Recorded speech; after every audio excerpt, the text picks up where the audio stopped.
What is up, RotoGrinders? Dean here. It's Dean 7904. If you want to get all technical, it is week 9 in the NFL DFS streets. It is a rough week. I don't want to beat that into the ground. I'm sure if you've been following content, watching shows, you've heard that plenty that, the best game just kicked off. It's Kansas City's taking on Miami over there in Frankfurt. Pat Mahomes, the MVS, for a 21-yard completion, just kicked off. That was the first play of the game.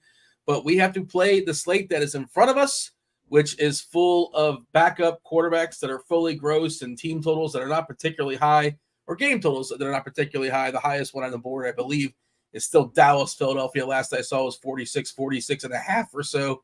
Myself and Bobby Gomes, former $1 million winner. Tim, TastefulTides, kind of a single entry, 3-entry max specialist. He can win other things as well, too, but we're going to put him in a corner as far as this show. Obviously, Tim, you're allowed to stray away from that conversation, but we're all dealing with the same gross puzzle pieces. We have to embrace the suck, embrace the gross. Come on, Tim, let's get excited. It's the people's show. The people want to hear our takes on this completely disastrous slate. Yeah, I mean, luckily we all get to play with the same deck of cards, right? It's the same puzzle pieces, as you like to say, Dean.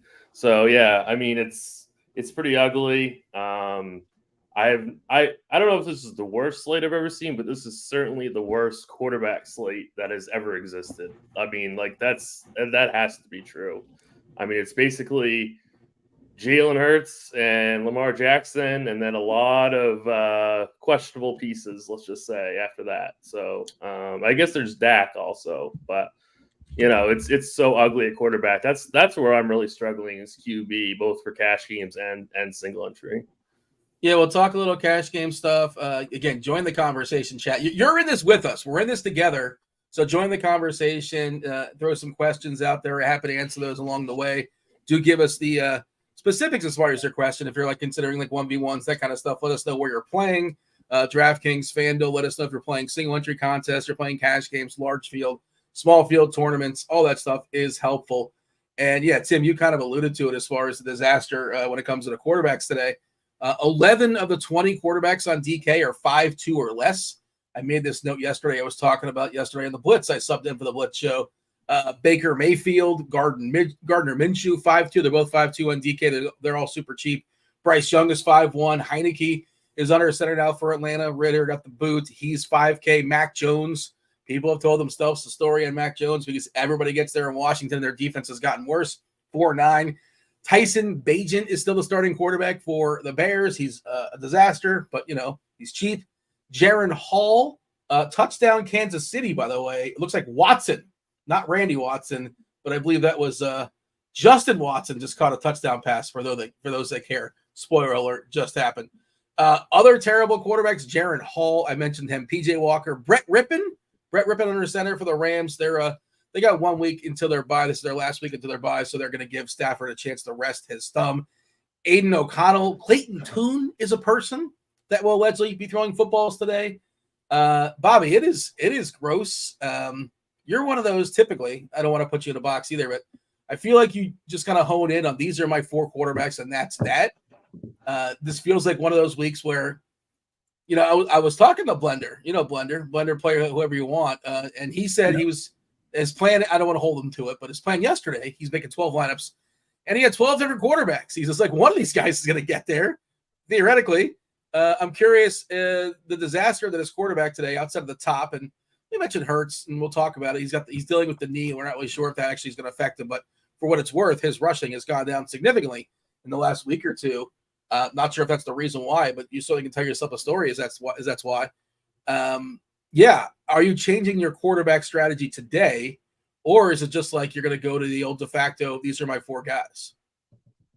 Yeah, well, I'm embracing the suck, Dean. That's how I'm approaching this slate. So I am going to open it up a little bit in MME.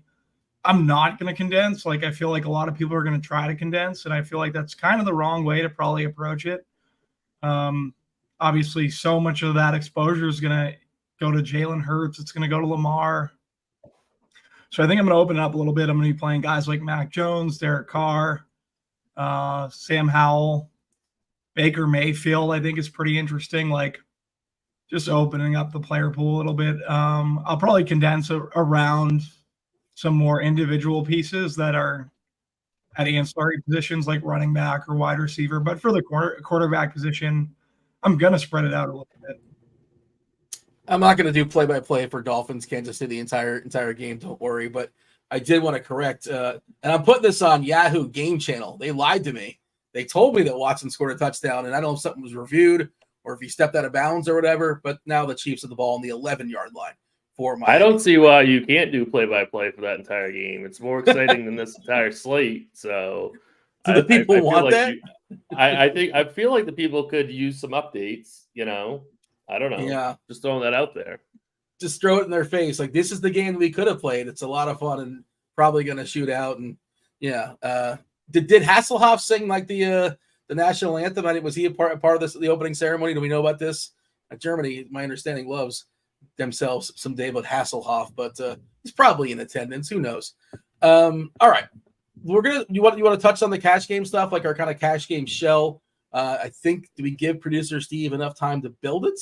Hopefully he can throw it up on the screen. If not, we can buy ourselves a few more minutes.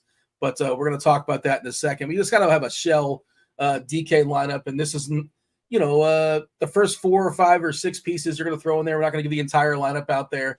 But Tim, let's kind of talk through it. And I believe, you did take a stand when it comes to quarterback, right? And this is one of those where if you're looking at optimizers, there's no clear-cut guy. I ran some stuff before this show. I'll probably run some stuff again when things get updated.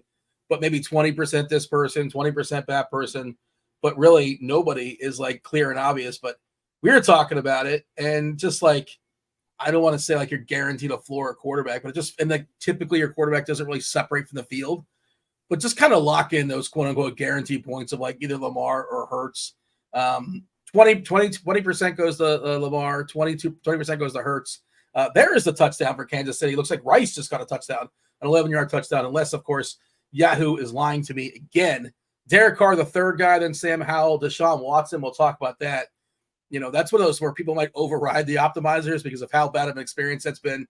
Not just last week, but, for a long time. It's been a while since you've really seen it from Deshaun. But, talk about your build and talk about why you went Hurts over Lamar in cash. I'm not saying you're wrong. I just think it's an interesting conversation. I think that they're so close, and it's just I like the pace of this Cowboys Philly game more. So I think there will be more plays run. Of course, there's the tush push factor as well. I mean, I know that Hurts isn't running the ball as much because he's got that bum knee, but I don't think we really know how bum that knee is. So, I mean, if he's all of a sudden feeling better, then we're going to start getting more rushes out of him.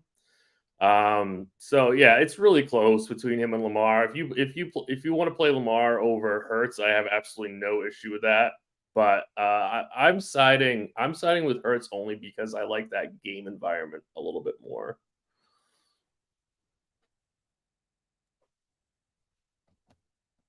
Dino, you're on mute.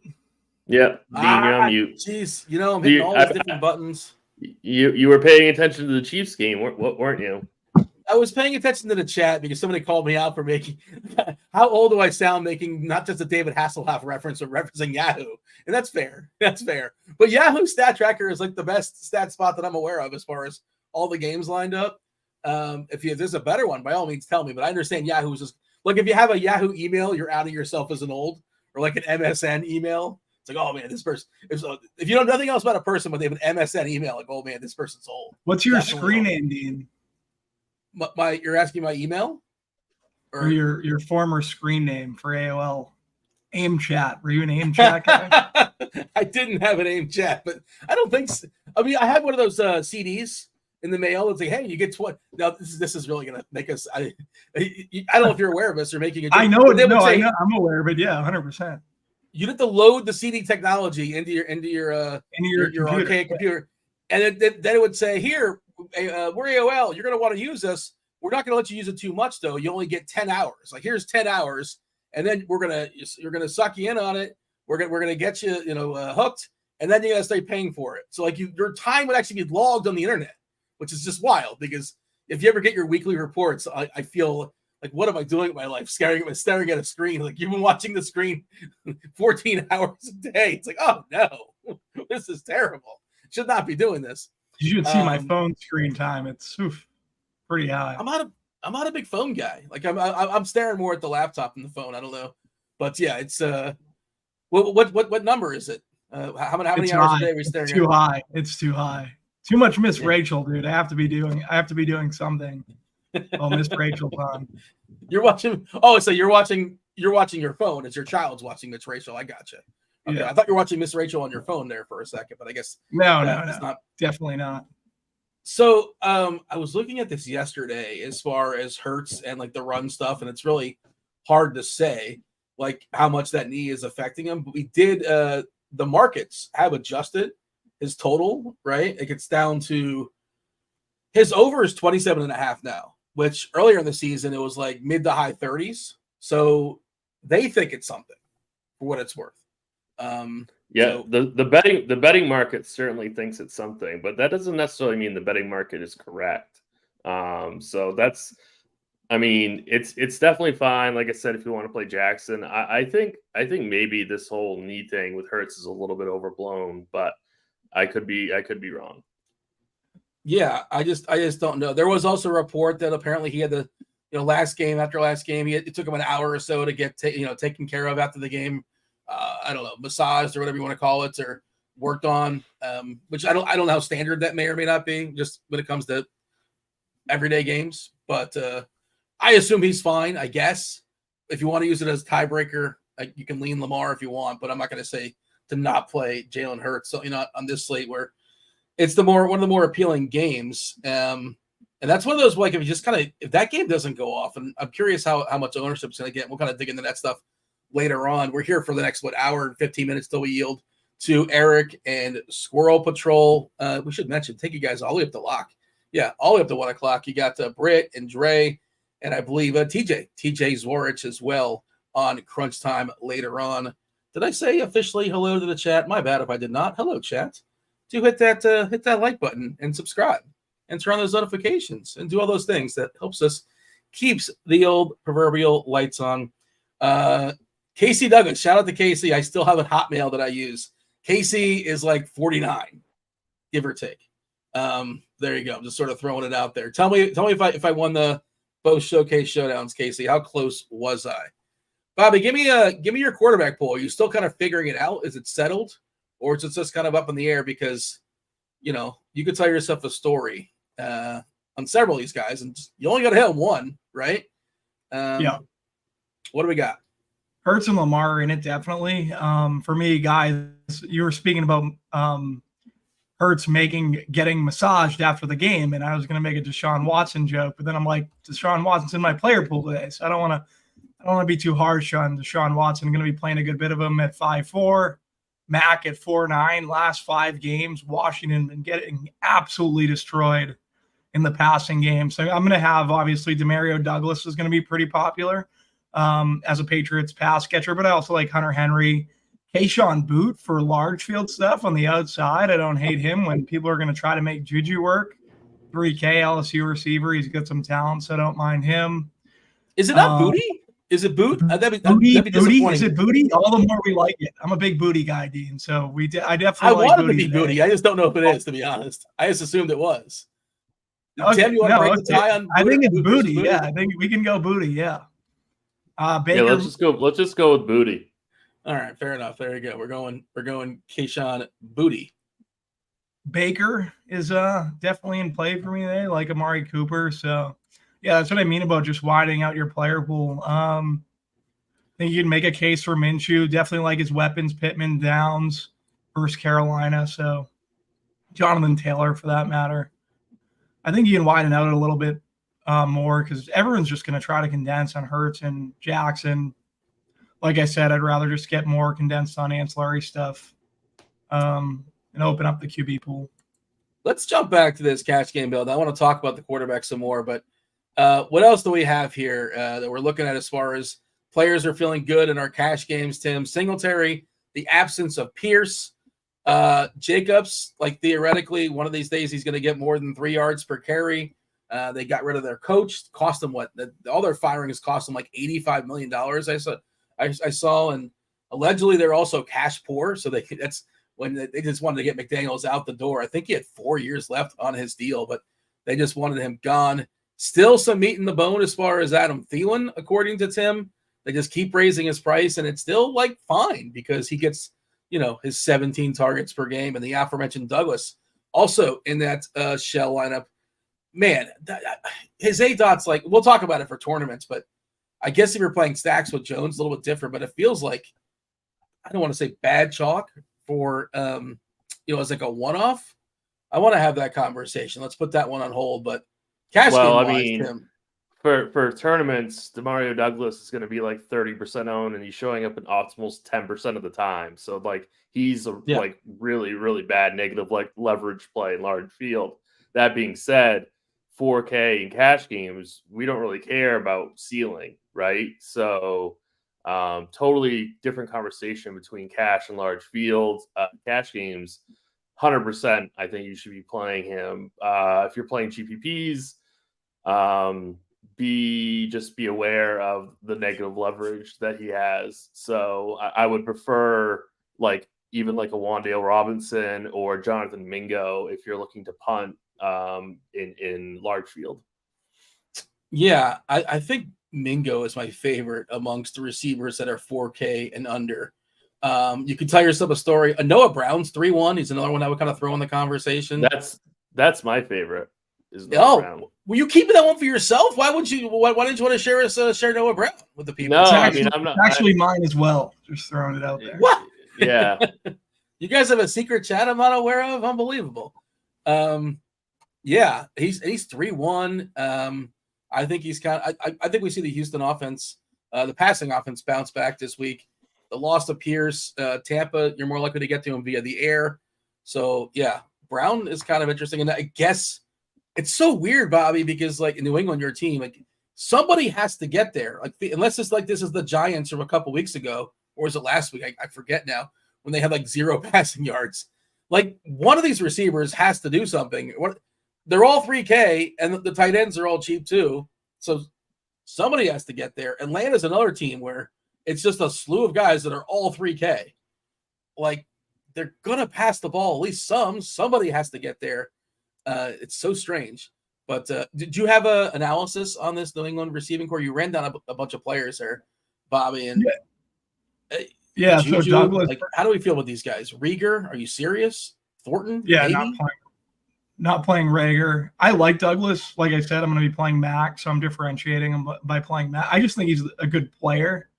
The ownership's definitely a little bit scary. Probably come in a little above the field, and I'm not going to go 2X or anything crazy. A lot of people are just going to try to fade or be under. I'm just going to try to play him differently. Like I said, I like Booty. I think preferably to Juju, but my second favorite receiver. And actually, I'd probably put him ahead of Douglas. I really like Hunter Henry. I think Hunter Henry's just in a fantastic spot. We have a lot of tight end. There's like a lot of opportunity costs at tight end, but I feel like a lot of people like Hawkinson, Andrews, Goddard, these are guys I want to play. I think Henry kind of falls by the wayside. I think you could even put Ferguson and Schultz as guys that people would probably get to ahead of Henry. And at 3-6, I like the Henry play. I think Kyle Pitts is in play too this week with Heineke coming back. And I'm just basically harping on the tight end position because I wanted to talk about Patriots pass catcher that I think you get lost in translation. So definitely don't mind playing Hunter Henry at 3-6. Is Henry clearly ahead of Gesicki for you? Yeah, definitely. Gesicki's not really a good player at this point, right? Yeah. Good touchdown celebration. Objectively. Well, I mean, I think it's better than most. Like I just like I like the fact that he at least tries it, right? Well, it's so bad it's fun, right? I think it's so bad it's funny. Yeah, that's the whole point. Like people give him shit for it, and they should be embracing it. At 2-6, I would just rather pay the extra 1,000 and get to Henry, but I get it if people want to do funky stuff and large field stuff. The most important question in the slate, I went back and I did a little quick search. Now I landed up on Reddit. Has Kashan, last name, ever confirmed his name pronunciation. Last year, I heard everyone say it like Booty, and this year, I hear everyone saying Booty. So I live in a city called Booty, and we pronounce it Booty. I was just wondering if there's a correct pronunciation. And the first response is it's Booty, according to the media guide. So there you go. So now you'll know who to name the yell out when they're give no catches in the fourth quarter for you. Maybe he catches a touchdown. Maybe he's catching a 15. I'm gonna go on a because you're mushing it. He's gonna go out on. He's gonna catch it's a reverse mush today. He's gonna catch a TD today. Booty, yeah, TD. And, well, I think Booty. And he's in your player pool, right? He's officially in the pool. He's in the 150 pool, yeah, but nothing smaller than that. Like we're not in smaller field stuff. I'm definitely not getting crazy and playing Booty, whatever his name is. Have you learned nothing? We just went to Reddit, which is my source for everything, and it's Booty according to the media guide. Did you see the Reddit season-long trade that was going around? Yeah, I did. The CMC was a Pollard, CMC and Pollard for the guy's wife. Yeah, I did see that. I did. Was she involved? I would hope that she was involved in the negotiations, but I don't know if it ever got that far. But yeah, Reddit's a scary place. I don't go on there often, probably for reasons. You just said it's your place to go for information, right? You jumped right to Reddit. Contradicted yourself, and now you're right there. I've been outed as a liar. You definitely have like 3 Reddit screen names, 3 Reddit profiles. I do not have a Reddit handle. I don't know if Dean 794 is available or not. Yeah, but yeah, good. You caught me. You got me. You might be the guy. Yes, I'm referencing my response to that question from a year ago. I know you're big in the season-long streets, so I was playing the long con for sure. So Singletary, is he just kind of a lock and load just because he's cheap enough and he opens kind of some things up for you, Tim, in your cash games and tournaments, different conversation, I suppose, but he should be the lead guy. There's Boone he's there. You probably get some work, I imagine, but the lead guy should be Singletary. Oh, he's not traditionally, somebody that's going to hammer the ball 20, 25 times, but you don't necessarily need that for the price. And then you're pairing him with Jacobs. Yeah, I get it. Talk about your running back selections. Yeah, so Singletary for 4,300, we have projected for about 14 rush attempts and 3.5 targets. So I mean that's quite a few opportunities for a $4,300 player. I think that it opens up so much salary that I think that he's a borderline must play in cash games. Like I'm not crazy so much maybe about his ceiling for tournaments, but man, if he finds pay dirt just one time, I mean, and he gets you like 16, 17 fantasy points, boy, you're in really good shape, even in GPPs. So, I mean, I think that's kind of a no-brainer play. Jacobs is like, I don't know, they have a whole new staff there, right? And they're saying that they want to give the ball to Jacobs, and I guess I'm going to just follow the coach speak, right? And I'm going to assume that Jacobs is going to be the guy, and I think that. His price tag is, pretty affordable at 6,900. So I think he's going to get so many opportunities. The one person that we have projected really, really well that I'm a little bit hesitant about is Bijan Robinson. I think we do need to talk about him. I'd like to hear what Bobby thinks about him for tournaments. He rates out as a cash game play, but I'm just a little bit worried, I guess, just because of Algier, kind of vulturing some of his touches. But it's he does rate out very well in projections, and I think that if you can't afford Jacobs, if you want to go a different way and pay 6,100 for Bijan, I guess that's okay. But that's not the way that I'm going to go. Yeah, let's ask Bobby. I have some thoughts on that as well too, and I guess, Kamara looks spectacular, but he's just kind of tricky as far as the price. But on DK, he almost gets a free touchdown with his receptions. He should get around, 4, 5, 6, 7 catches the way things have been going there. Theoretically, they're going to be ahead and in the dome, so he's going to be able to help close the door against a terrible Chicago team. but it's just probably a salary concern, I imagine. But yeah, Bobby, your thoughts as far as Jacobs, and then let's talk about Bijan Robinson, who he's a little fragile sometimes for cash, just because sometimes he only gets like 12 or 13 opportunities, that kind of thing. But I'm curious to get your thoughts as far as Bijan. I feel better this week about him than typically, and I'm curious if you do as well. Yeah, in terms of Bijan, if we do figure Atlanta winning, from what we've seen, it's been Algier that's getting touches in those scenarios. So at 4,700, I don't have any Bijan in my player pool, but I do have Algier. But last week I had Bijan and it wasn't the greatest. So this week Bijan will probably go off. But at 4-7, I'm playing some Algier, not really getting too much Bijan. And in terms of Jacobs chalk, I think people are going to try to be on. I think it becomes the most obvious X. Like when you mentioned him, like 4 people in chat just said, "Oh, it's X Jacobs." For that reason, I'm leaving him in my player pool because he's pretty strong to be optimal. Same thing, like Thielen's the one too. Like there are guys that I think you can just kind of leave in there and play around the field or slightly below because they're pretty strong plays regardless. And this is kind of a terrible slate. Yeah, I don't know. In terms of Xing either one of them, like I'm probably just going to be under on both. And Bijan's the one I'm probably Xing. I just pull up the scores and odds tool that like you can sort of, it shows you like the live odds and all the different books. And I don't know if this has gone stale or not, but I can't believe that Bijan Robinson, his receiving yard prop on DK is 20.5 over under. Other places, FanDuel, it's 25.5. It's 23.5 on Caesars. That seems too low to me. I love the over on 20.5. And part of the reason why I feel a little better about Bijan is the absence of Drake London, the theoretical upgrade at quarterback, right? So their top receiver is out, and Heineke's got to be – like Heineke's not great, but he's like a professional quarterback, right? He's got his limitations, but we've seen him be like fine in spots, in spurts. And I think he's like okay and competent. And you got to think that Robinson's going to get a couple more passes thrown his way just because the receiving core for Atlanta, Tim, is Van Jefferson, who they traded for midseason. It was like a throw, just he flamed out for the Rams. Hodge, Mac Hollins, who's like ripped, but like not very good.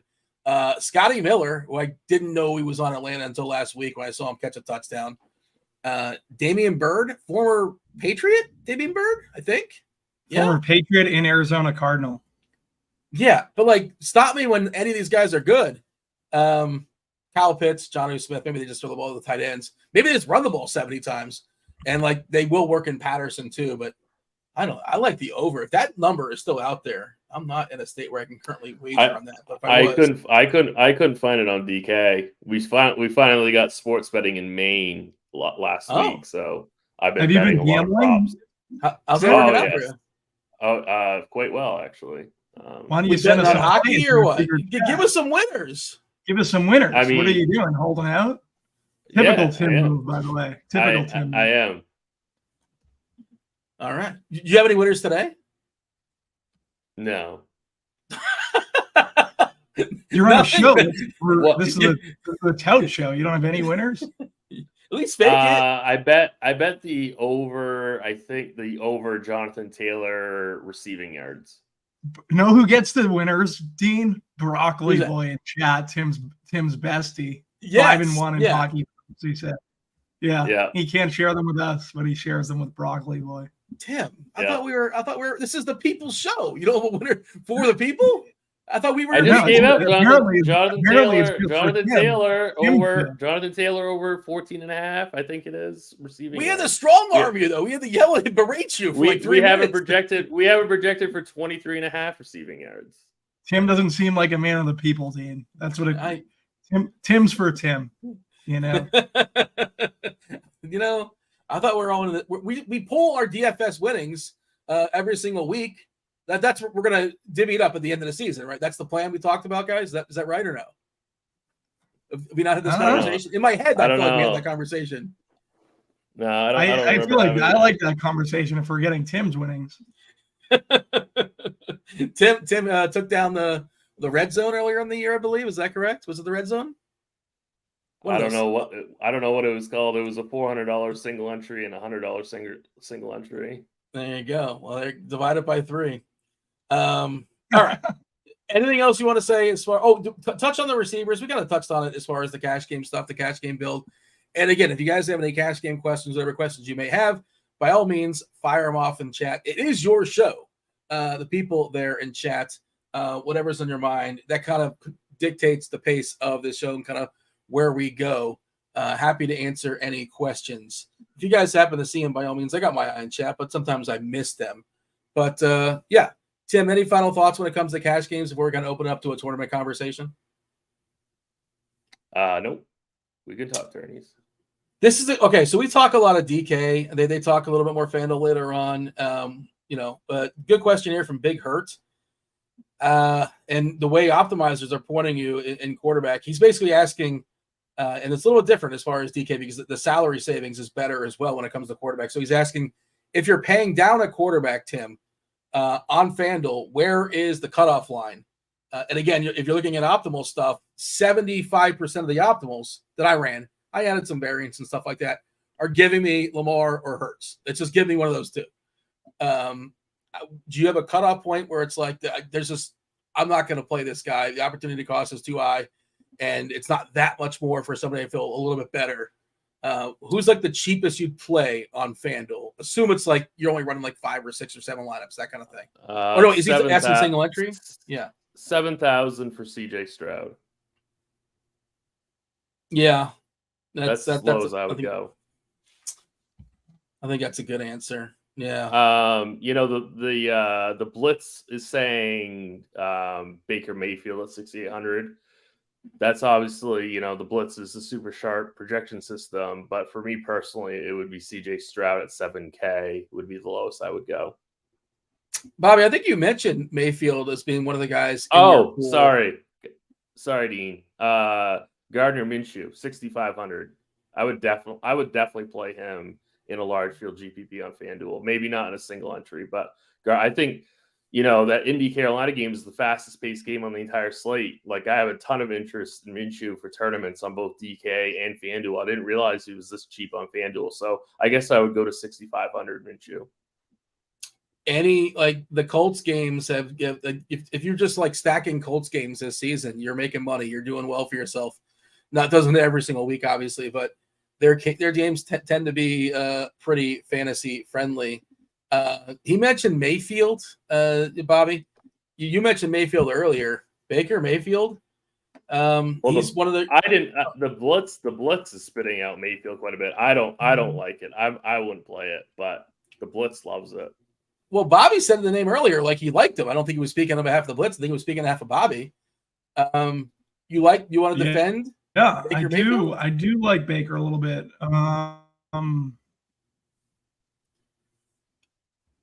Yeah, just like the weapons. Like, I like Evans. I like Godwin. I think they're both in pretty good spots. And then Rachaad White, throw up in your mouth. Like, he's being worked in the passing game more. Like, I think there's opportunity for stacking up the Bucs today. I know Houston's been a tough defense to target. But, yeah, I for Evans, what do we have for ownership on Evans? Like, I think getting over on Evans isn't the worst idea. I would prefer him to Godwin. Yeah, he's not going to be played. Definitely has the touchdown equity. I feel like it's a good tournament. I feel like it's a good tournament spot for these Tampa Bay receivers. We have Evans on TK, actually 10%, which is, I don't know, kind of surprising. I thought it'd be lower than that, but it's also worth the pies getting cut up in smaller pieces because it's a 10 gamer. It's not a 13 gamer, so there's less pieces. Therefore, ownership is going to condense. But I thought that would be a little bit lower. Bobby, are you surprised by that number? Maybe it's just me. For Evans, I thought it would be lower. I saw it coming in at under 10%. I'm still fine with Evans. Doesn't really matter. I think he's a good play today. We don't really focus a ton on quarterback ownership, but since we're here, I guess we'll mention it. DK specific, Hurts at 16%, Lamar at 13%. Mayfield is the third most popular guy. He's in that group of quarterbacks that are 5-2 or under. 20 quarterbacks starting today, and 11 of the 20 are 5-2 or under. Sam Howell at 5.8, 9%, Stroud at 8%, Let's talk about Derek Carr, Bobby. I know you mentioned Carr. You mentioned Carr. I know a lot of people mentioned Carr. Even in our he's tagged in the lineup HQ. How are you playing him? I guess it's pretty straightforward. You can even pair him with Kamara, the amount of passes Kamara is getting.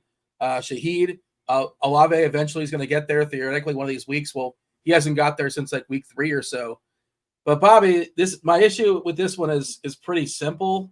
Well, for one, Carr doesn't move, right? He's got to get 303. Like, he can get there, he can do 303, but that is his only route, right? He's not going to run the ball. He's not going to score via the legs. And the other one is the last 3 games. Derek Carr. He's hit the bonus the last 2 or 3 games. Yeah. Oh, I thought you meant like he's run in. Okay, yeah. He can do that. Okay. He's hit the bonus the last 3 games. Yeah. Okay, but he's facing the Bears today. And do you see Tyson Bagent pushing Carr to throw 300 yards? Are they going to punch back enough? This is kind of my question, because they're almost double-digit dogs here. They have a team total of 16, and it's the NFL. Goofy stuff happens all the time, and that's the default, I guess. That's the like whatever. How do we know the Bears aren't going to push the Saints? They probably don't. And also the Saints, like, your number one concern is they're going to score too many points. Like, that's okay. Well, how are they scoring those points? So, like, maybe he gets 303 in the first 3 quarters, and who cares what happens in the 4th quarter? But that's just those are my concerns with Carr. But I'm just poking holes, and he's cheap, right? And you don't necessarily need him like fully smashed. So talk about Carr. So Carr correlates well with, obviously, Kamara. He's been checking down throughout the entire season. It's the best spot for pass catching running backs on the entire slate. Best spot in the league versus the Bears in general. And on the other side, if you want to run back, I like DJ Moore getting a ton of first read targets from Bagent. What those targets are worth because they're coming from Bagent is another question, but I think he's fine for larger field GPP tournaments. Yeah, and I think I like Mike Thomas and Olave this week relative to Shaheed. Shaheed's just how much longer can Shaheed do it on 2 targets? Yeah. I liked Shaheed a ton last week. I wish I got to more of him in single entry stuff. But I just think Michael Thomas's price has come down now to 4,700 where it's viable. Olave just at some point has to become Chris Olave again, right? The issue is it might be without Derek Carr, right? So Derek Carr might be the reason that he's not currently the Chris Olave we've seen last season. I'm gonna put my chips in on Olave again this week when in Carr stacks. I just think Carr is a really good way to differentiate what should be relatively good Kamara chalk. I know Kamara is up to 8-1 now, but the pass game volume is justified, and it's the best, like I said, at the top, best pass catching running back spot in the league for running back. So, yeah. I want to bring Tim into this as well, but I just want to have a follow-up with the Mike Thomas thing. And he's clearly not the guy he once was, one of the top receivers not too long ago, dealing with injuries, getting older, yada, yada. But the thing with Mike Thomas is it's the old joke, like, you need 10 fantasy points. Mike Thomas gets you 10 fantasy points. You need 12 fantasy points. He's getting you 10. So you want to know the game, like, game log watching, yada, yada. It just feels like he has no ceiling. Like, the A-dot's not there. He's not getting the best volume stuff. Like, he's going to give you 6 and 60. Here's the game log, Bobby. And again, this is game log is, I understand.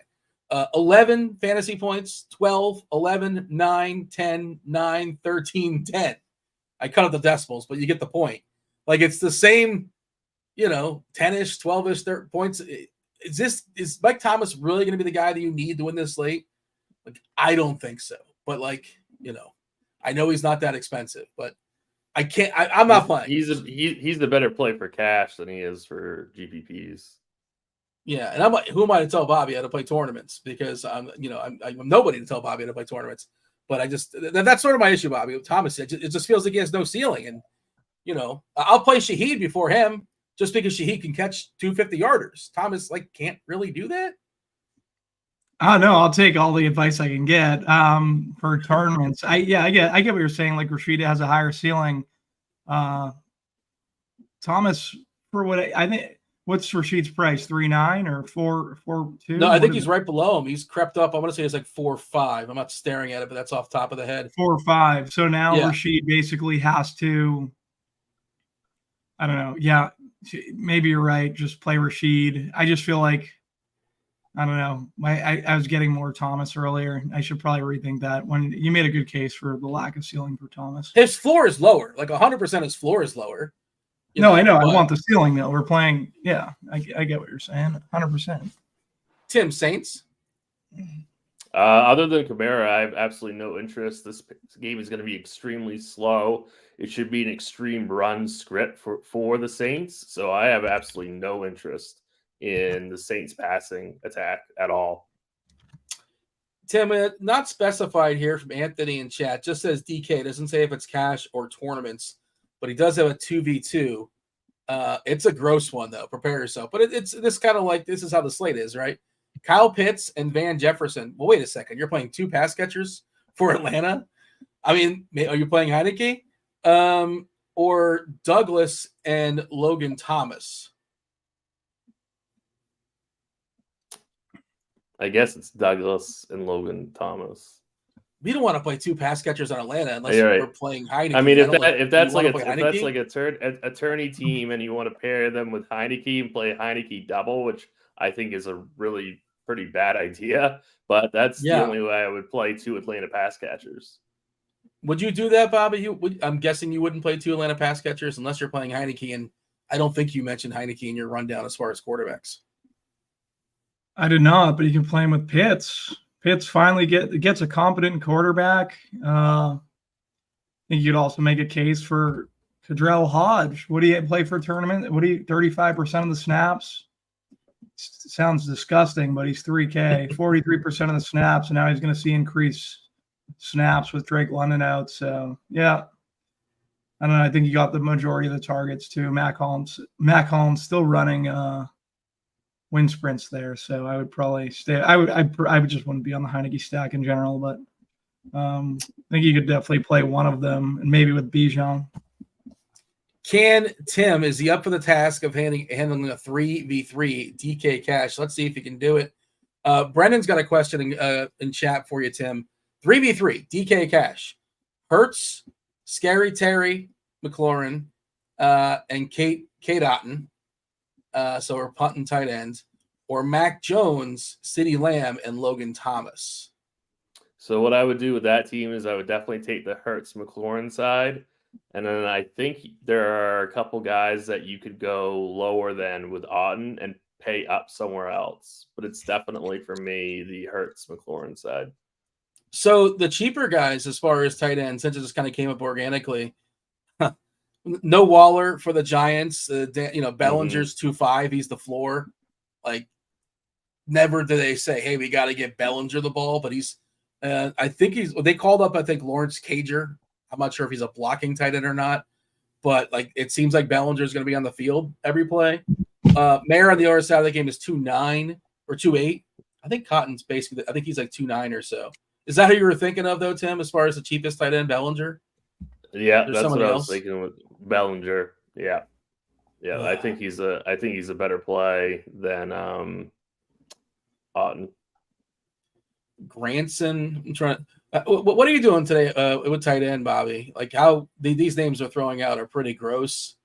Are you kind of honed in as far as tight end? You're gonna, are you jumping all the way down to these 2.5 cheapies? Do you find it necessary? What's your tight end strategy? Yeah, like I said at the top, I like Hunter Henry, but definitely Hawkinson at 5.2. Jaron Hall's there. They're going to throw at an extremely high clip. Like, I don't mind getting to, even with the rookie, I believe. So I don't mind getting to Hawkinson, and I think Goddard at 4.8 is probably the best tight end play on the slate. So if I had to rank those three, it'd be Goddard, Hawkinson, Henry. Let's talk about that Philadelphia game. You mentioned Goddard. By the way, bad job of the NFL today. 7 games early, 3 late. We can't do 6-4. We can't do that. Is it that hard? But some people like to watch the red zone, right? 7-3. 7-3 is the split. 3 late games for your swapping purposes as well.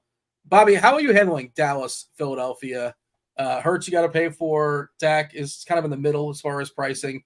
The upper middle, I suppose. AJ Brown has been unstoppable for 5 or 6 games now, where he's 125 plus yards every single game, it seems like. Devontae Smith we saw come to live last game. You mentioned Dallas Goedert, one of your favorite tight ends. Maybe that's a way to like get cheap pieces or cheaper pieces in this game. Lamb on the other side was explosive. Pollard, they scored 42 points or whatever it was last game, and he did nothing. Part of that was just like they stopped playing offense eventually because, the game was over. But what's your approach? What's your approach to Dallas, Philadelphia in the late window? Yeah, going to be over on A.J. Brown and going to be over on CeeDee Lamb. I think Goddard is the leverage play. Well, not really the leverage play, but the guy that I probably want to get the most over on in terms of what his actual ownership is. So we have him coming in at 10. I'll probably have him at 20 to 25. I just think for whatever reason, he is another tight end like Hunter Henry that's not getting played at the clip he probably should, and he could get steamed up relative to people just seeing that that's the highest paced game, and it's Goddard. He's attached to Hurts, and Hurts is going to get – everyone's just condensing in on Hurts, so that ownership could be incorrect, but I really like Goddard in that spot. I guess people could go to Pollard. I'm not currently playing any Pollard. Tim, are you playing any Pollard? I haven't made up my mind on what I'm going to do with Pollard. I think that he's a better play on FanDuel. Yeah, he's 6. So Bobby, he's 6'6" on FanDuel. You're playing him in cash over there. Right, like that might be where I get my exposure to him. So like you're absolutely right though. Like this Cowboys Eagles game is I think one of, if not the fastest paced game on the slate. I think Indy Carolina is the fastest. This is probably number 2. But it's just for me stacking this game, like you have to go really stars and scrubs. It's very expensive to stack this game. So it's but I mean I have absolutely no issue with people who want to be overweight on AJ Brown and CeeDee Lamb. It's just when you start pairing in their quarterbacks, you have to make quite a few sacrifices, I think, at the running back position and even the wide receiver position. So it's just a very expensive stack. Yeah, I mean, you could stack it like Prescott, Cooks, Ferguson, and run it back for Swift, but that's probably not the first way you'd want to stack the game. Right. You can do that. And I'm not saying that can't work, but, people are going to want Brown and Lamb for sure. Rightfully so. It's going to be pretty popular. Talk through the DK stuff as far as Pollard when his price has been dipping as he's not been great. He is down to 6'8". Jacobs at 6'9". You prefer Jacobs in cash. I get that. Swift right below him at 6'6". Then there's Jonathan Taylor, which, Taylor 2 halves last week. And there was the thought that he may have gotten hurt, but he was still kind of out there, just not getting plays the second half. I think I'm going to go back to the matchup against Carolina is really strong as well. And then the other one, right below him, and this is a good FanDuel play too, Aaron Jones. Man, Aaron Jones, fool me once, ain't going to fool me again. I've fallen for this one several times, Bobby. But both these players, do we assume Taylor is back and fine and there's no issues? Obviously Moss has been good. They've been splitting it. Moss has earned his chunk of usage. But are you playing some Taylor? And then I have follow-up questions about Aaron Jones, which I want to get into because I think he's kind of sneaky today, which is I never play Aaron Jones, but I think I'm going to play him. Well, I never play him successfully, I should say. I always get him on his worst weeks. I always hit low ball when I play Aaron Jones. But yeah, Bobby, go ahead.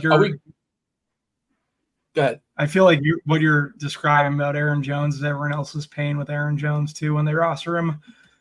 For me, JT at 6'4", I'm going to be overweight. I think I prefer him to Pollard and Swift. I know Pollard and Swift are in the pace-up spot. They're going to be the leverage plays off of a guy like Jacobs. Jacobs at 6. You could just pretty much X Jacobs and play one of Pollard or Swift. What I will say is I should probably look into Swift more because I don't think the tush push is going to be as much in play versus this Dallas Cowboys front 7 to where they could do something funky with Swift, get him in the end zone on maybe a pitch out or just some weird play at the goal line. So maybe it's not Hurts this week and it's Swift. Pollard just hasn't came around. This could be the week. The Eagles have been forfeiting a lot of rushing yards to running backs. I just don't currently have him. Maybe I'll work him in or see how things like kind of project later on. But currently, he's not hitting my stuff, and maybe I should be more cognizant about getting him into my player pool. Currently, I don't have him though. Yeah, Tim, your thoughts on players around Pollard? By the way, on our lineup HQ, it's interesting because Taylor, we're giving him only 12% ownership, and for what it's worth, the ownership will get updated soon. It's still from the middle of the night, basically. It gets updated all the way up the lock. The closer we get the lock, the more refined the ownership happens to be with the more information, yada, yada. So, like, it's not gospel right now, and it's never perfect. It's impossibly perfect, but it's really, really good. But again, the closer we get the lock, the more perfected that will be. But it's interesting because all of our rankers, and let's see, is Bobby in here as well? Is your name off? Yeah, I got to scroll over to see Bobby. But yeah, everybody, you actually did not give the check mark here to Taylor, but he's got like four people giving him like the shout out in the core play stuff, expert play. But he's only 12% owned currently. And again, that stuff may change.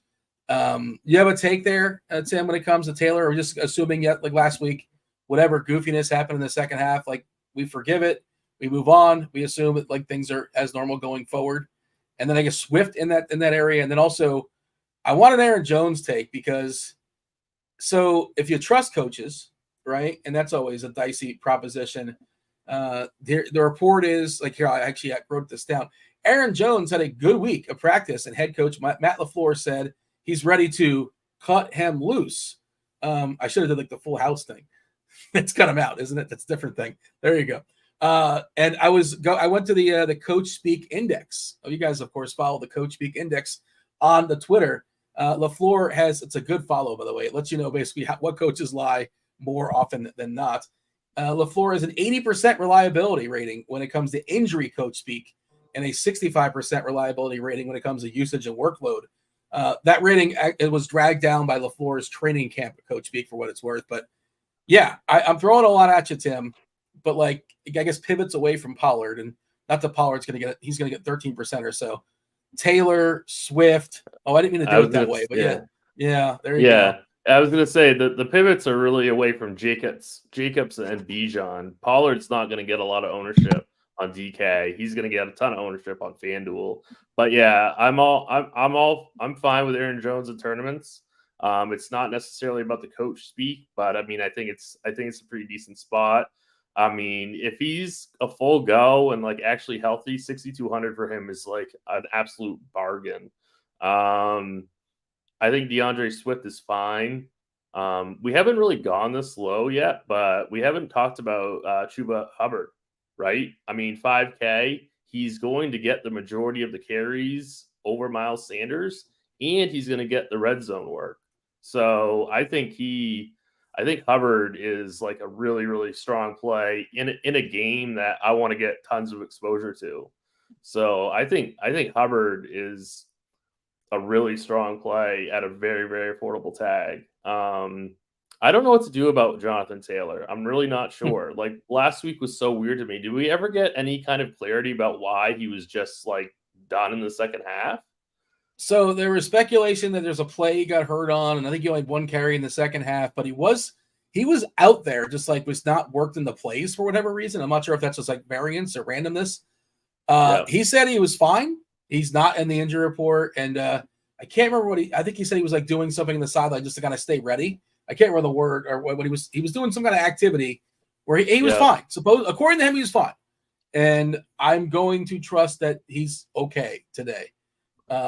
So I'm it's a little scary, but if you like him, play him. I basically is my approach. My thought process. Bobby, do you have any Hubbard? Yeah, he's currently one of my highest owned players, actually. Yeah. Just the pace of like it's just a really good spot. They seem to be going away from Sanders, and he's 5K, right? Like, I honestly prefer. Well, I'm getting a good bit of Singletary, but I think I would prefer Hubbard just paying up the 700 if I had to choose between the two of them in a vacuum. Yeah, for me, I like agree. the whole Singletary Hubbard conversation I think it's Hubbard in tournament, Singletary in cash. I think that's the kind of the way that I would go because Singletary is going to be so high owned. Yeah, I absolutely love Hubbard today. By the way, we should say, I don't know if we said it before, three running back week in cash. I think that's pretty clear, Tim. You'd agree with that? The running back pool is so much stronger, so much better value than receivers. It's not even close. Yes? Yep. Yeah. Yes, okay. Absolutely. Bobby, you do anything like that as far as tournaments? I know receivers certainly can get loose and they can put up some big scores, but, projection-wise, the running backs look better dollar for dollar, but that's not what you care about when you're shooting for the top necessarily. Are you doing anything different when it comes to that, or just kind of however it happens when it comes to your lineups? If it's the utility spot, whatever it may land on, anything you're tinkering with to adjust? In the flex, I definitely have more receivers, but still leaving some running backs in the pool. But I feel like I'll be getting more receivers in my flex position. I mentioned I was talking about Jonathan Taylor and Swift, and then I said Taylor Swift, and that leads me to the people want an update on Miami and Kansas City. And the update is no update. Maybe a blessing in disguise. It's kind of a snoozer in Germany so far. 7 o'clock, Kansas City, 7 o'clock. 7-0 KC over Miami currently. We're a few minutes into the second. Obviously, it could shoot out at some point, but looks like the Dolphins are punting again. KC should be back at their own 10 or so. Not much going on. Uneventful. So far, the only touchdown is Mahomes to Rice. Receivers. Let's talk about receivers, Bobby. Do you have some you're going to be well over the field on? Some are just Xing out. You're still kind of figuring it out. We mentioned Scary Terry. Looks like he's going to be pretty popular in this slate against your Patriots. The mid-5s looks pretty cheap. Zay Flowers is another option. Pretty clear pairing with Lamar. The Houston guys, you can go back to them again. They flopped last week, but they're still pretty cheap. Both Collins and Dell. I know you mentioned earlier you like Brown, the wide receiver 3. Devontae Adams, you want to say squeaky wheel, whatever it may be, but he had chances last week, but man, Garoppolo just missed him. He could have had a huge day and he was super frustrated, but that this is a situation. Apparently the Jets supposedly we're trying to inquire for a trade. Who knows what they offered? Who knows if that is real or not, but he staying put there with the Raiders. What do you got, Bobby? Are you taking any hard stands when it comes to receivers? Somebody you're going to have well over the field on, or you're going to be Xing out one way or the other, over or under significantly? Yeah, going to be over on Brown, definitely, and CD. But I think those are kind of general. Like, I feel like the majority of people are going to try to get there.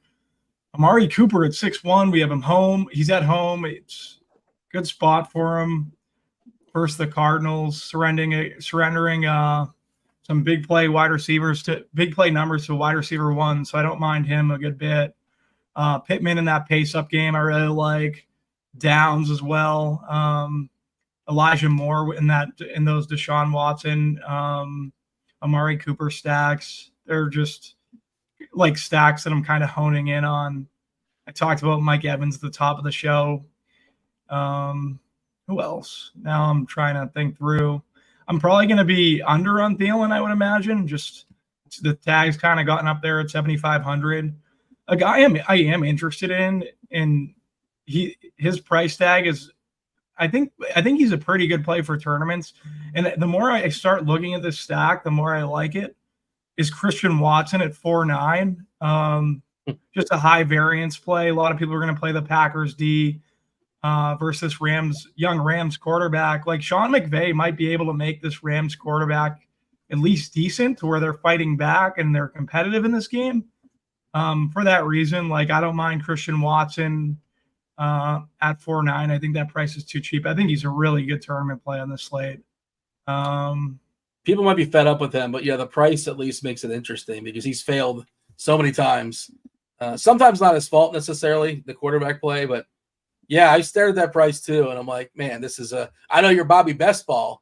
You back in Best Ball days, he was like a third rounder, right? Third rounder receiver. He was up there. I drafted him a lot early, and then I kind of slowed down, so I'm not getting extremely crushed by my Christian Watson shares, but I do like him this week. I think that stack has come more in That's the one stack that I've kind of looked at more this morning that I really wasn't honing in on last night.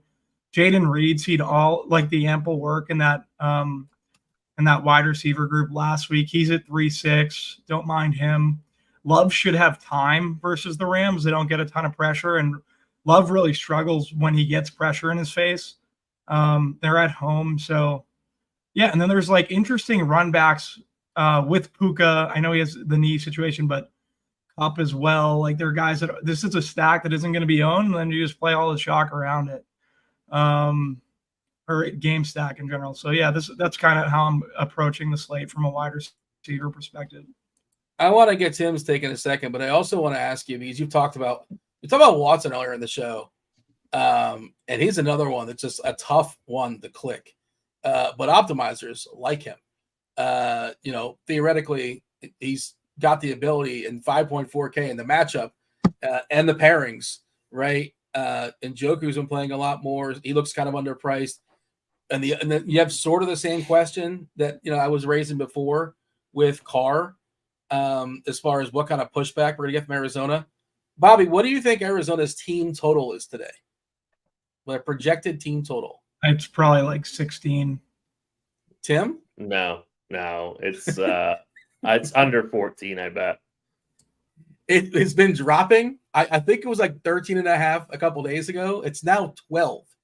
12. Yeah, I was going to say there's no way they're giving them 14 points. 4 field goals, 6 safeties. That's they're giving Arizona. Mm-hmm. And Clayton Tune. By the way, Clayton Tune, if you haven't seen his player profile or comp for the Arizona quarterback, is Josh Dobbs. How about that? So they're saying essentially the same dude. That's the comp wise when it comes like the cone drill and all that kind of stuff. So yeah, Bobby, my question is, like, last time we saw Deshaun Watson, he could not throw the ball with any sort of zip. I guess he's better now. I don't know. There's been a lot of weirdness around him playing some games and not playing other games. But like, I feel like people are going to, like, I don't want to say X him out, but I think he's going to come in lower than he's expected to because he's projecting well. So we're expecting him to play, but there's some like nuance that's optimizers can't really quantify, or maybe I'm overthinking it, but maybe it's just me that's scared to play him. I'm scared to play him, Bobby. Convince me that I can play Deshaun Watson today. I'm frightened. No, you're making the case for me not playing him the more I'm kind of listening to you talk. But yeah, I don't know. I just think it's a good spot for a good get right spot. And obviously we have the flop lag. So from a GTO perspective, like, you can play it. I do worry about that team total being 12. That becomes an issue, I would imagine, if you want pushback from Arizona. So yeah, I'm still playing Cooper. I might be coming in lesser on the stacks now, but I'm still playing Cooper. Tim, your take when it comes to receiver. I know you're not running hundreds of lineups and things like that, and you can sort of play the hypothetical route if you want to, and just sort of your smaller stuff. You play large field, single entry, 3-entry max stuff. But I'm curious, somebody you're going to make sure to be well over the field on, and some receivers that you may just say, you know what, not for me for whatever reason. Who are those names? Yeah, so I'm most likely going to be rostering Minshew in my single entry team. So I'm definitely getting to Michael Pittman, 6,600. That's going to be like a primary pairing for me. Obviously I know Adam Thielen's going to be chalk, but I talk about him every single week. Like, he's projecting for the most targets on the entire slate. Like, I feel like he's still too cheap at 7,500. As weird as that sounds. So I think he's remains good chalk. I am going to make a stand and not play guys like Demario Douglas, Wan'Dale Robinson in single entry. I'm just going to leave that be. Probably not going to play Terry McLaurin either, even though I think he's a strong play for cash. I think, all those guys I just mentioned are fine.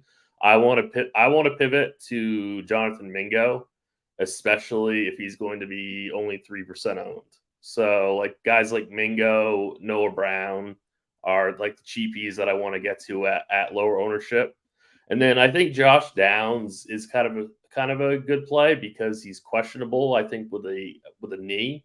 And a lot of people are going to go to Pittman, but I think Downs might end up going really low owned because people are worried about the injury designation. But I think Downs is a very strong play in a great game environment. So we did get news on Downs, I believe, late last night. According to Schefter, Downs tracking to play this week. I love the very specifics. You will know if he's active in an hour. Otherwise, injury-wise, it's pretty clean. We pretty much know everything, who's in, who's out. There's really nothing else we're monitoring unless I'm missing something. Weather-wise, we're good too. Ross weather report, nothing. It was pretty clean, nothing going on. I think the only thing he mentioned was the Chargers and the Jets, and that's either tonight or tomorrow night. I think it's tomorrow night. Not sure. I believe it's tomorrow. By the way, it looks like Jalen Waddle is in the medical tent. At least he was like 50 minutes ago. Hopefully he's recovering and he's returned to the game. There you go. Waddle is back. How about that? All right, good to see. Still pretty quiet there, Miami and Kansas City. I was hearing your build, Tim. So your single entry build is Minshew, Pittman. Now you mentioned Thielen and Mingo. I don't think you're playing both. Maybe you are. You tell me. No. You're picking one of those. No, I'm not. I'm not playing both. What I'm currently building right now is Minshew, Pittman, and then it's Hubbard and Thielen. That's actually what I'm kind of looking at right now, but that's subject to change. I'm 100% playing Minshew and Pittman in my single entry team. That's definitely going in. And then it's going to be some combination of like Thielen, Mingo, and Hubbard, two of those guys. Taking a peek at chat, I see your questions. If I missed them, I'm going to get to them in a second. At least I'll try to. If I don't get them, somebody else is going to get them. We have Erik and SquirrelPatrol coming in about 15, 20 minutes or so. They'll be with you for an hour plus. Your guy, Bobby Gomes, our guy, the show's guy, Erik, is talking about your team. He says he likes Ramondre Stevenson. We haven't mentioned him. He's cheap, and the matchup, should be good against this Washington defense that they lost their they traded away their two best players, right? As far as I know, I'm not like a hand in the dirt guy like Bobby, but I think they're the two best defensive players, Young, and I forget the other names. The guy that went to the Bears, I think it was, and the Bears gave him a ton of money. Good for them for getting rid of a second-round pick when they're going nowhere. Great job, Chicago. Yeah. Bobby, Ramondre, should we talk about Ramondre Stevenson? Is this finally going to happen? I think this could be it. He is splitting pretty tight with Zeke, but Montez Sweat and Young are now out of there. But I think they were always like, I don't know. It's just he's 5'4", right? Like I have him in my player pool. I still think I prefer Chuba, but I'm playing Mac Jones stacks. He obviously catches passes from Mac, so he's not my favorite. But I'm playing 11 running backs, and he's one of them.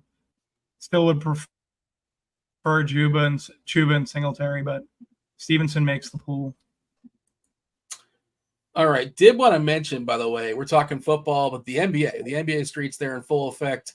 NBA DFS, it is back. With it, the amazing suite of premium offerings we have here at RotoGrinders for a limited time. You can lock in a full season of NBA premium, $50 discount. You get everything from the lineup HQ access as well as up-to-the-minute premium projections and ownership. And projections happen into the night if the players get ruled out as well. So, you absolutely need projections for NBA, more so than any other sport, I would say, to basically survive in those streets. If you're just playing things like Prize Picks or Underdog, there is the Fantasy Pick'em tool, which will help point you in the direction of the best lines in the player's favor. You get tons more. We don't have time to list it all. Check out the link in the description for more information on the sale for NBA DFS $50 discount.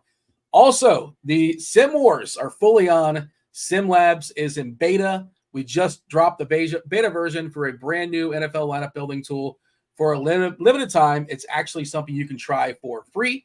Sim Labs, it's a brand new product that generates DFS lineups with the power of, wait for it, simulation. Combines data from every aspect of the slate to churn out lineups that match your preferences. Just a few clicks is all you need. You can have hundreds of well-built, correlated lineups ready to go for whatever contest type you are playing. There should be a link in the description as well for that. SimLabs. Again, it is free to try right now. It's NFL only currently. I think it's in the work for other sports. Not my department, but I think that that's something they want to expand beyond football. All right. Bobby, this week feels like a good week for defenses. I know that's your specialty. You like talking about that in your Tournament Takes podcast. Do you have any defensive takes? I actually feel like there's going to be a couple, like more. You never really know. Defense is the highest variant position, and who knows? Like the worst defense can actually do. Arizona might be. Maybe Deshaun Watson is broken again. Who knows? But I'm curious to hear because I feel like we're going to get a couple big defensive scores. Cleveland looks pretty good. We talked about that 12 total for Arizona. 12 quarterbacks or like 10 backup quarterbacks this week. It's just a mess. Some of them are probably going to fall on their face. Maybe a couple succeed. We don't really talk a lot of defense, but I wanted to give you the old Bobby Gomes defensive minutes. You got anything on that? Yeah, so for me, I like the Giants versus Aiden O'Connell. I think they're going to be my defensive pivot off of a chalky, what I think is going to be a chalky New England defense. Sam Howell didn't get hit last week. Everyone was expecting the pressure. He only got sacked once. Patriots aren't really bringing any pressure at this point. So I like the Giants. I like the Packers versus the Rams quarterback. I think the Seahawks are actually in play at 2,400 versus Lamar. I know it's at Baltimore, but just with the pricing on this slate, like I think that they're well priced. You said that the Cleveland Browns, I think you can always get to Cleveland versus whoever's playing quarterback versus Arizona. They're just 4-2, but they are probably, if not the best defense in the league. So, yeah, that's kind of my thoughts on defense. Eric in chat saying Saints defense really 2% on DK. Well, you know what? If you hit refresh, we just got a new batch of ownership as of 10:37 on the East Coast. The Saints did go up, but I like the Saints defense too. And I think you can even correlate them as well with Kamara, something like that. 4%. They're just pricey, and typically people don't like to spend up on their defenses, and I totally get it. But that's also you're going to gravitate. You're going to get good defenses that nobody plays. Just kind of how it works. Browns at around 6%. Saints 4%. Bobby, just so you know, you talk about Giants as a pivot. They are the second most popular projected defense on DK. They're super cheap, right? They're facing AOC, 13%. Patriots number 1, Packers number 2. Me and Tim were talking about this pre-show. I have a slight lean to the Packers over the Patriots, but I think they're both fine. They're essentially the same price. But I guess cash game wise, Tim, you gave the edge to the Patriots, and I'm not going to argue with you. But I wouldn't argue with people if they just want to play Giants and cash. Also, if they need that $600 or the Packers, all three of those are fine in cash. Like I don't really have much interest in the Saints D today because if I'm going that high, I'm just going to play the Browns.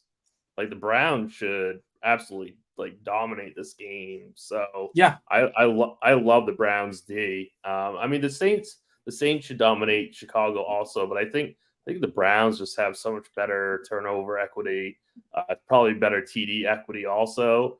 So I'm finding the 100 for Cleveland over the Saints, definitely. But Don Yeezy in chat says touchdown Rice. I don't know if he's on delay or if he thinks Rice just scored another touchdown, but Yahoo is telling me, and we know we can trust Yahoo, that Yeezy has retracted the message. Well, there you go. So yeah. I guess Yahoo was correct. 14-0 Kansas City, 2 minutes to go, 2 minutes and change in Frankfurt. The Dolphins getting blanked. They're getting shut out there. Mahomes 14-19 for 147, 2 touchdowns. Hill 3 for 27. Kelsey 2 for 7. Kelsey super quiet up, and I assume Taylor Swift did not make the trek over there to Germany. Hey, we haven't talked a lot about Lamar. We kind of mentioned him in passing in that Baltimore offense. And then Seattle can, they can punch back, right? They have some pieces that are people just not going to play Lockett or Metcalf and those guys? Walker's he's not going to get played at all. Like no chance. I refuse to believe that we're going to get another 2 touchdown game, some siphoning in the backfield there by the Gus bust, Tim. I stop. I can't play Gus Edwards. I can't do this. And I don't think people are chasing it, which is I guess how DFS players are getting kind of sharper. Although certainly it can happen again, and it's probably a leverage play again. But I'm just going to say that Lamar is going to throw some touchdown passes today. I'm okay with Beckham, like Flowers, obviously. And if I have the salary, sure, let's get some Andrews combination platter. How are you handling Baltimore? You mentioned single entry stuff. You like Minshew. You don't make a ton of lineups. Is Lamar somebody you think you're going to get, or maybe not so much?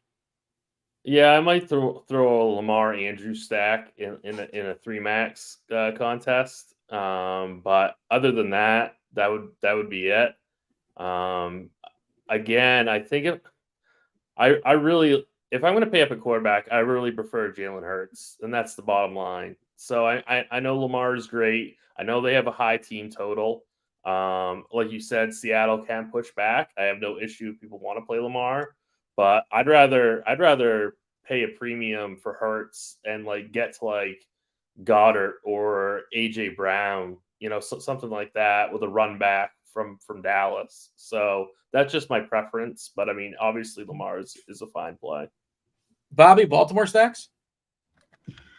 Well, Eric and Jat said it's Odell's birthday today, so I guess I'm gonna have to play some Odell for the birthday narrative with Lamar. How old is he? 32? I'm going 32. Over or under? I'm going 32. I'm setting the line. He's, I would say, I don't know, 32, 30? Maybe he's 30? Maybe he's 31. I think he's let's see if I have this machine I can type it in, it'll just let me know. Hold on a second. You know all the ages, so 31. Yeah. 31. There you go. I prefer Andrews with that stack relative to Zay. I think Zay will probably be the more common piece with Lamar and stacks. I prefer Andrews, and we're trying to fade some DeMario Douglas or get another cheap receiver at Douglas. I don't hate Beckham. Bateman got some coach speak too. Bateman got some QB speak. So, but I still think they'll probably try to force Odell a touchdown because he had some squeaky wheel narrative at the beginning of the week too.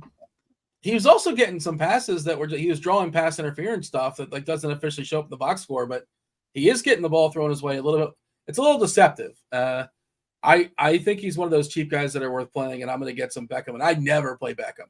So, I don't usually play him either. It is interesting though. Like I think it was the England game. I think people will say he lacks explosion. I seen a slant that he caught. He almost took it the distance. So maybe he still has that explosion. He's just super fragile. Like I wouldn't get too overexposed to Odell Beckham. I feel like I get a notification every week that he's left the game. So yeah, I don't know. I think he's fine as like a large field GPP flyer. Jay in chats, Ford or Hunt with Brown's defense. I don't think you don't need either one. That's where I'm at. Either one. They're splitting running share. Like, don't even bother with that. And isn't Strong getting a little bit as well too? Like it's kind of, I don't want to say three-headed. It's pretty much is a three-headed. Like I have no interest in that Cleveland running situation. Yeah, I know. I'm guessing that the thought process was the correlation with the running back and the defense, but you really don't need. You don't need to do that. I mean, if you're paying up for the Browns, you're really hoping that they're getting some defensive TDs, right? Like you don't really want your running backs scoring the TDs if you're paying that much for defense. I missed the question. I saw somebody asking about Minnesota defense, and like I want my defenses that are going to be challenged via through the air. And if Atlanta had their druthers, they would have Heineke throw the ball like 20 times, and you're generally more likely to get fantasy points defensively if the other team is dropping back 40 times as opposed to running the ball 35, right? So I don't really love Minnesota defense. This is kind of what I'm getting at, Bobby. I don't think you mentioned them, but I mean, of course, like again, it's all kind of random defense, but for that reason, I'm not playing Minnesota. Are you on Minnesota at all defensively? No, Minnesota for me currently. Basically for that same reason. I don't mind the Falcons defense though on the other side. Yeah, I don't mind that either. All right. We still have a few more minutes for questions. Eric's got a question for you, Bobby. Speaking of Heineke or Mac Jones, the DK, I've heard several people make the argument for Mac Jones, and I hear it's really cheap. And let me ask you this. It sounded like you're playing some. Are you double stacking him, or are they going to be just single stuff? Like because you can have a lot of fun, assuming it does okay, if you run like Mac Jones, Henry, and Douglas. Like the rest of your lineup should look great. And if New England just doesn't completely fall on their face, maybe you get there. But yeah, first Heineke or Mac. I think you prefer. Well, not the answer for you, but I've been here the whole show hearing you talk. I think you prefer Mac. And then, are you making doubles for New England? Yeah, I definitely prefer Mac. Yeah, and definitely making doubles. I'll have Henry and Douglas with Mac. Let's see. Jaron Hall will be this week's Will Levis. I don't know. I mean, by the way, my bad. I think I besmirched Will Levis in the show last week. Whoever asked, they probably didn't come back. So I was like, yeah, we're not playing Will Levis. It's not. Why would we do that? What's the point? It doesn't seem necessary. So I don't want to be the watch the tape guy on the show again, but Jaron Hall, I think, is going to be pretty good in the NFL. Really? He is by far the best out of this group of low end quarterbacks. Like he's pretty good. He's by far the most talented at 4,800. If I was making 20 or so teams, I'd at least have him in one. You know what I mean? Like he is not as bad as these other guys are. In Addison and Hawkinson demand so much of that target share too. Right. It's super condensed. So yeah, the other side, someone just ran a kickback, it looks like, in the KC game. But yeah, I don't mind Hall or that Minnesota stack. The one thing I do hate about it is the Falcons are pretty good, right, against the pass or whatever. So that would become an issue.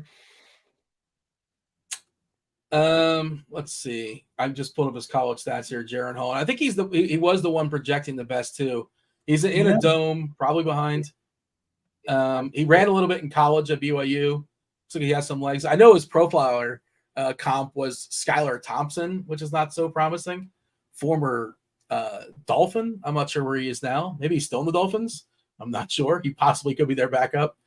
But are you sure? He's their emergency quarterback, I believe. Skylar Thompson?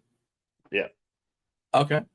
By the way, also the other thing is there was this speculation, or it was kind of thrown out there. I'm not sure if it was the beats or not. Is Dobbs going to be in uniform? Because he might be the emergency guy, or he might be the guy that could. They said that he might come in for some plays. They traded for Dobbs. I guess he's going to be their quarterback going forward beyond this week. I guess so, unless Hall is spectacular. I guess he can sort of win the job. They didn't give up a lot for him, obviously. They just want to salvage the absence of Cousins. Looks like that was a pick six or a fumble for Kansas City defense. 21-0 there for the Chiefs. So they are crushing Miami out there in Germany with 30 seconds to go in the first half. Go ahead, Bobby. Is McDaniel a fake sharp? No. You're going to react to one game? Do we think McDaniel is a fake sharp? They're down 21-0. No. I don't know. Starting to have my questions. Wait. Yeah. I don't remember if you were on air or off air. We were talking about how much we love McDaniel about an hour and a half ago, and you're turning. You said he was the best coach in the league. You said you love him, and you're turning on him at a half of football, and you're not even watching the game. You're not even grinding the tape.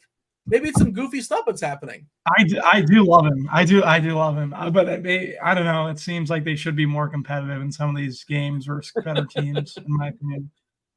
That's the revenge game for Tyreek. I totally forgot. I think he fumbled. Look at Tyreek fumble the ball that led to a touchdown defensively for Kansas City. Miami's still going to come back. They're going to still come back, and then McDaniel's going to shove it right in your face. Double tight end week is Eric's asking us in chat. That's I don't think so. Bobby, double tight ends? I don't think so, right? I don't think so. I would probably try to avoid tight end in the flex.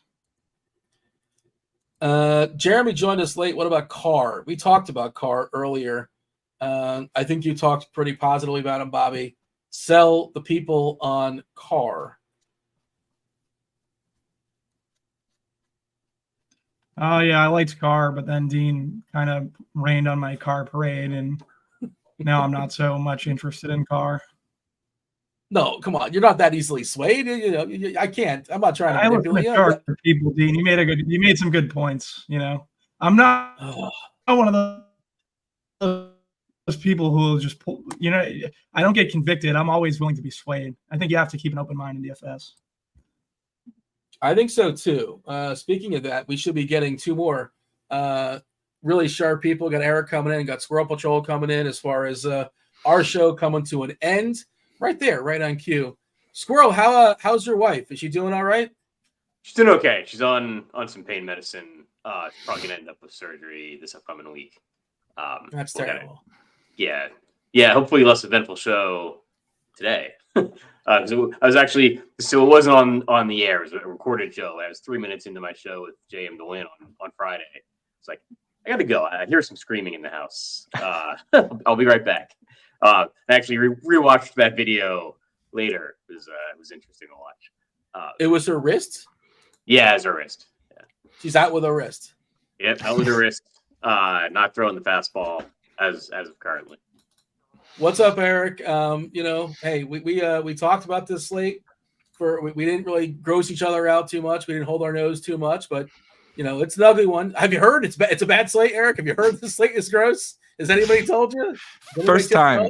First piece of content to talk about how gross this slate is. But I think these are, if you're here and watching this show and still grinding this crazy sport at this point in the season, you're probably DFS, sicko. But I think these are the fun ones, right? Like, these are when you get in your bag, like everybody knows to play the shootout slates, or, oh my gosh, X running back is outplay the $4,000 backup. Like, everybody knows that, even the bad players. This is when you get to have a little bit of fun. Doesn't mean we're going to make money, but I like playing the guys like, oh my God, please get me 16 points. That's going to win me a tournament, as opposed to like, I need everybody to go for 35 in my lineup. I kind of enjoy these ones.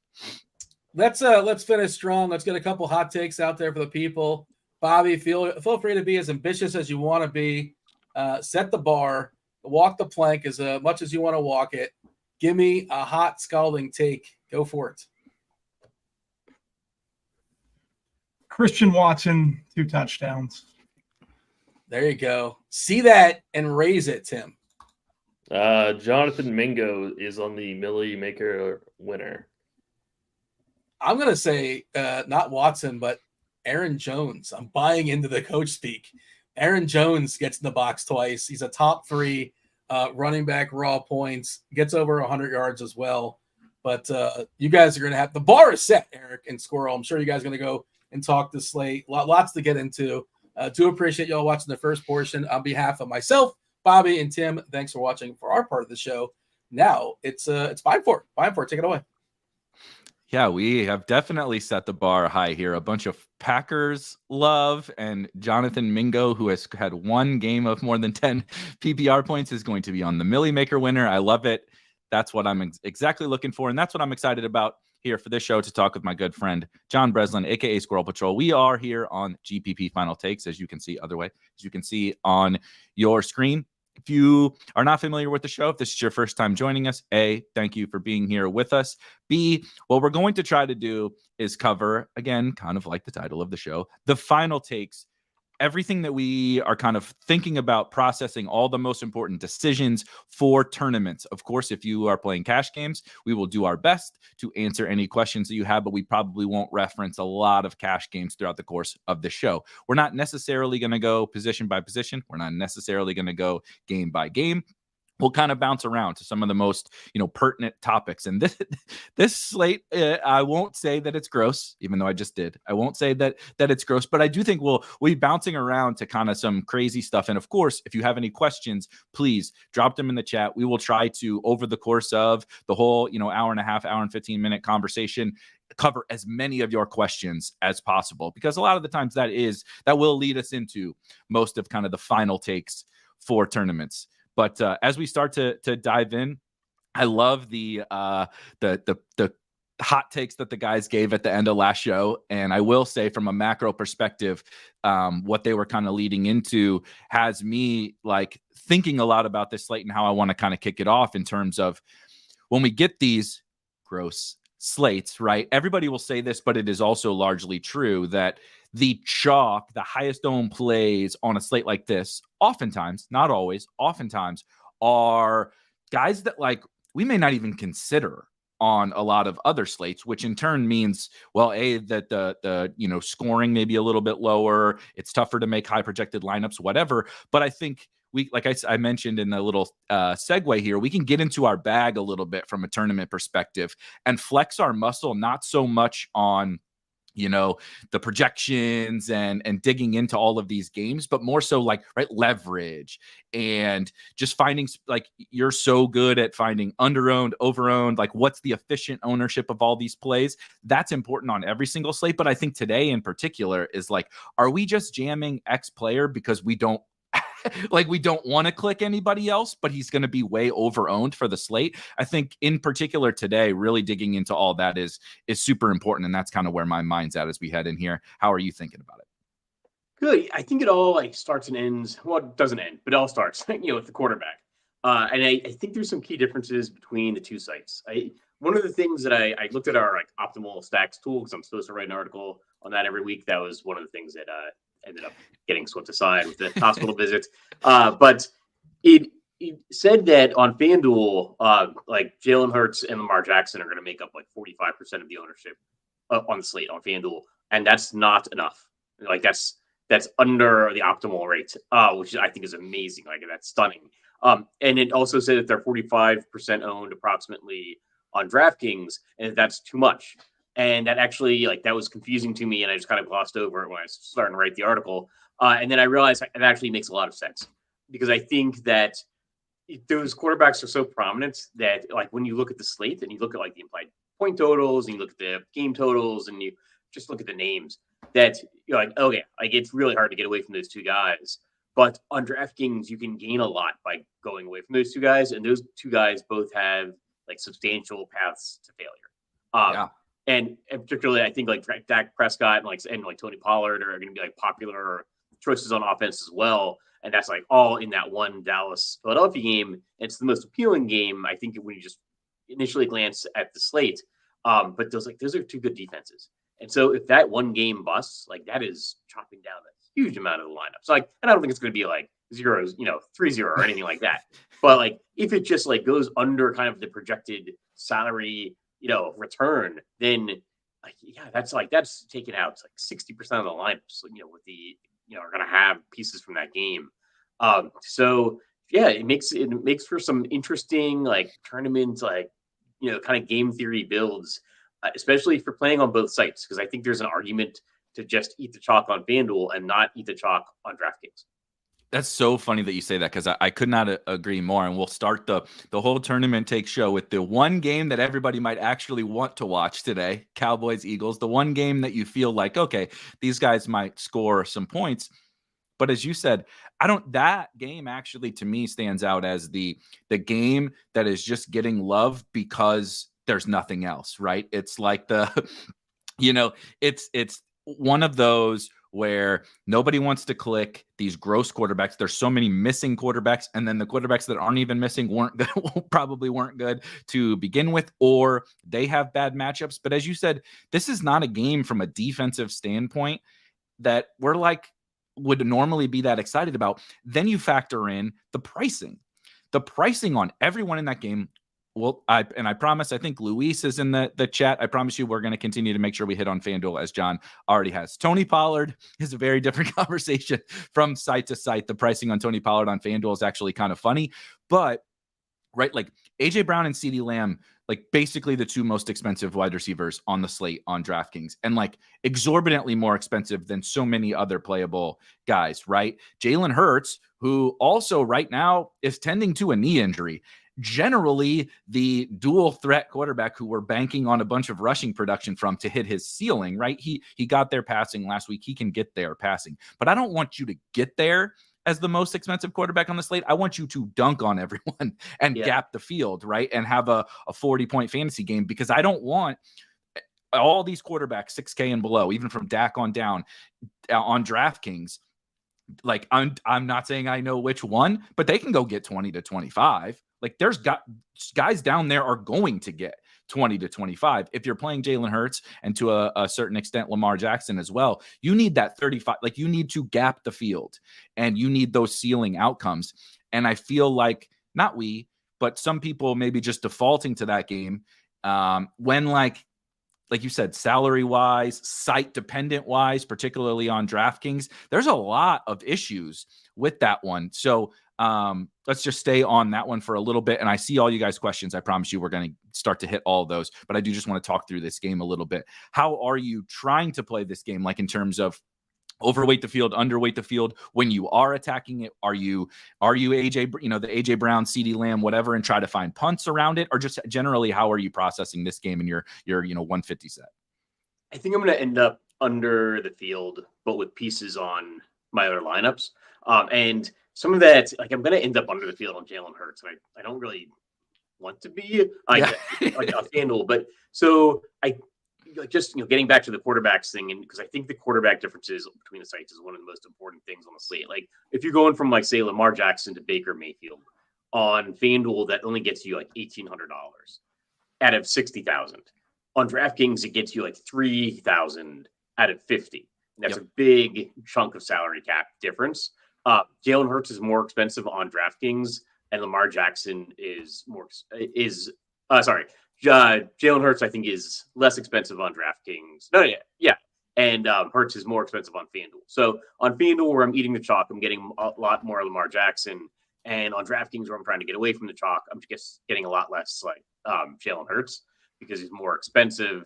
And I just think that you can go other directions. So I think I'm going to end up under the field generally. I'm going to be using, some AJ Brown and CeeDee Lamb one-offs, and the gamble is basically that, like, if AJ Brown catches 2 touchdowns again, then maybe that's all you need from this game. Like, I don't think the game is going to go way over its total.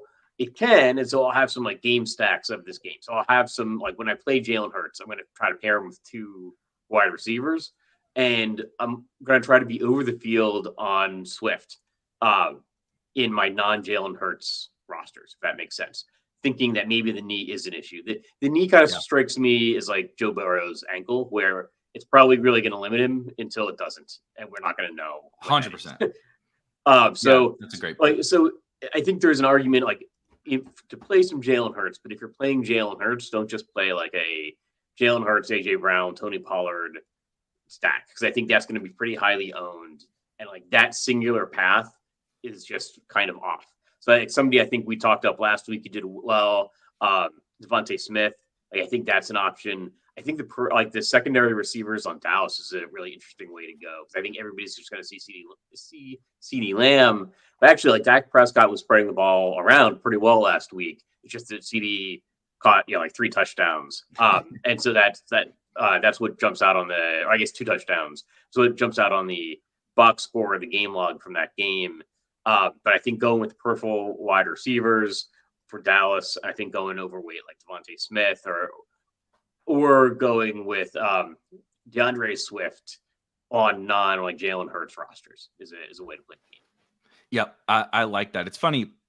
You see on the ticker on the bottom, the hot top 5 game totals. And of course, Dallas and Philly comes in at number 1. But when it gets to the top 5 team totals, neither of these teams are actually at the top. And so it's just funny.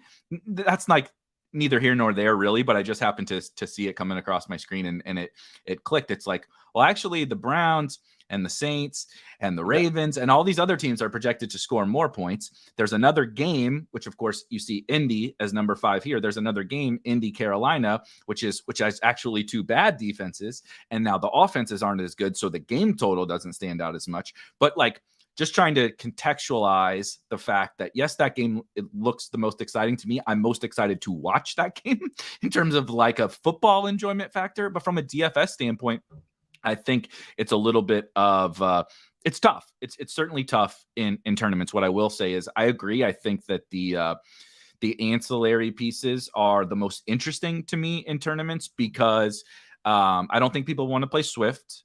And I think if Jalen Hurts, I'm not saying he's 2%, right? There's always a caveat here. I am on DraftKings over here, and I think he's got a little bit of reasonable ownership, 12, we'll call it 12% on DraftKings.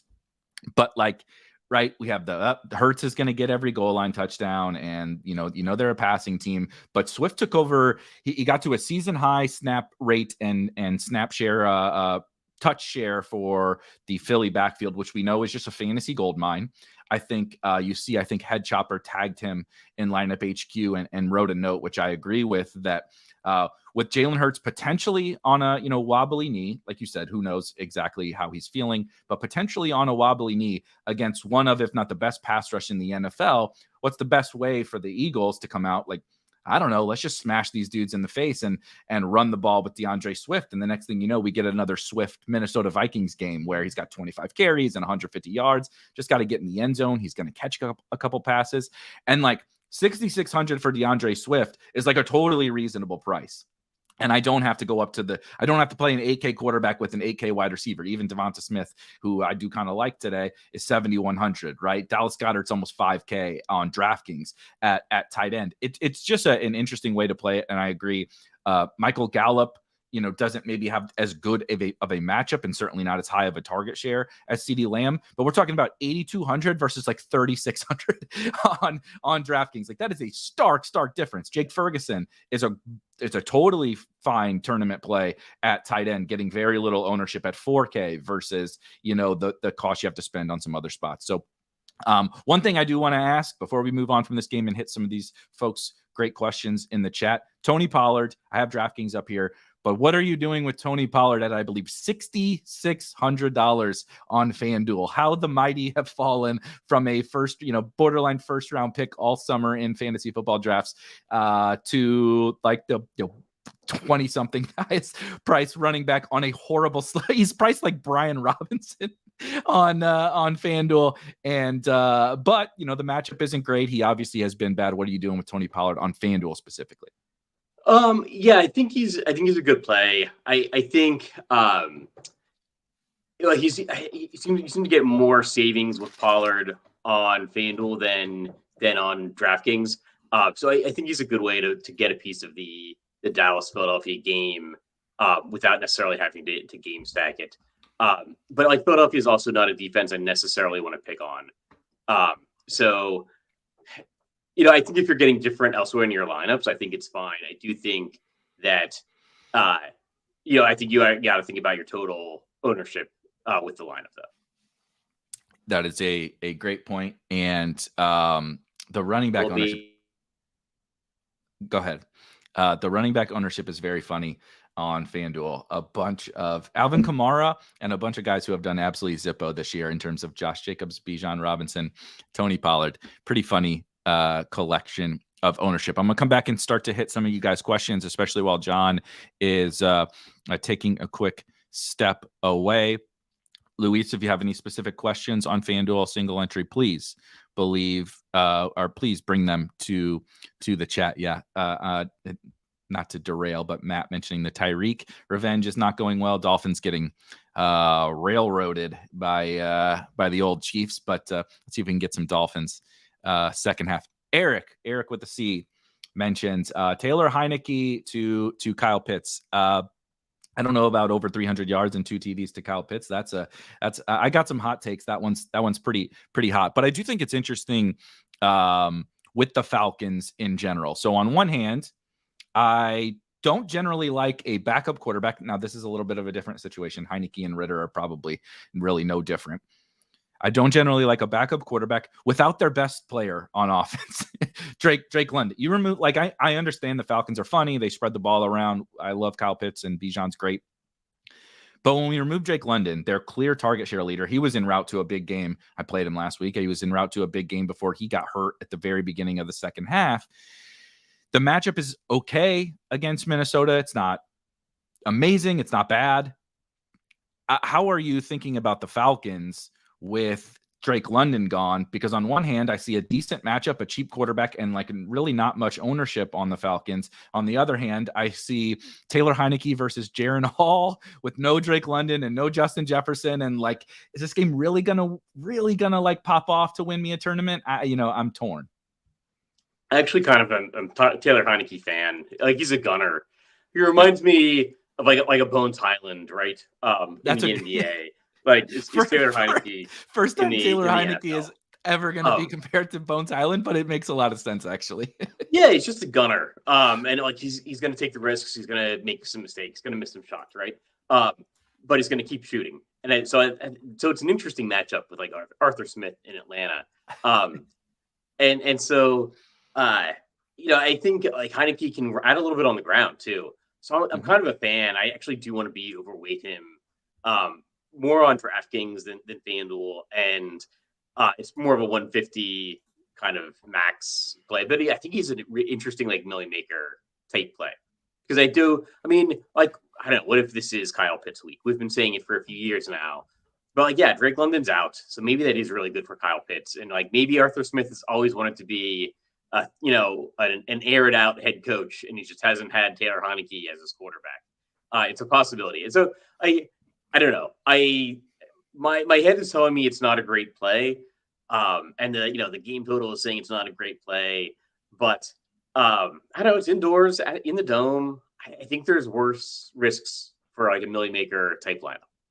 I totally agree. It's very much on. I'm probably playing specifically on DraftKings just one team. I have kind of a core of guys, but they're not like my main stack, and so I'm actually still trying to figure out like, okay, what specific main stack, and it's.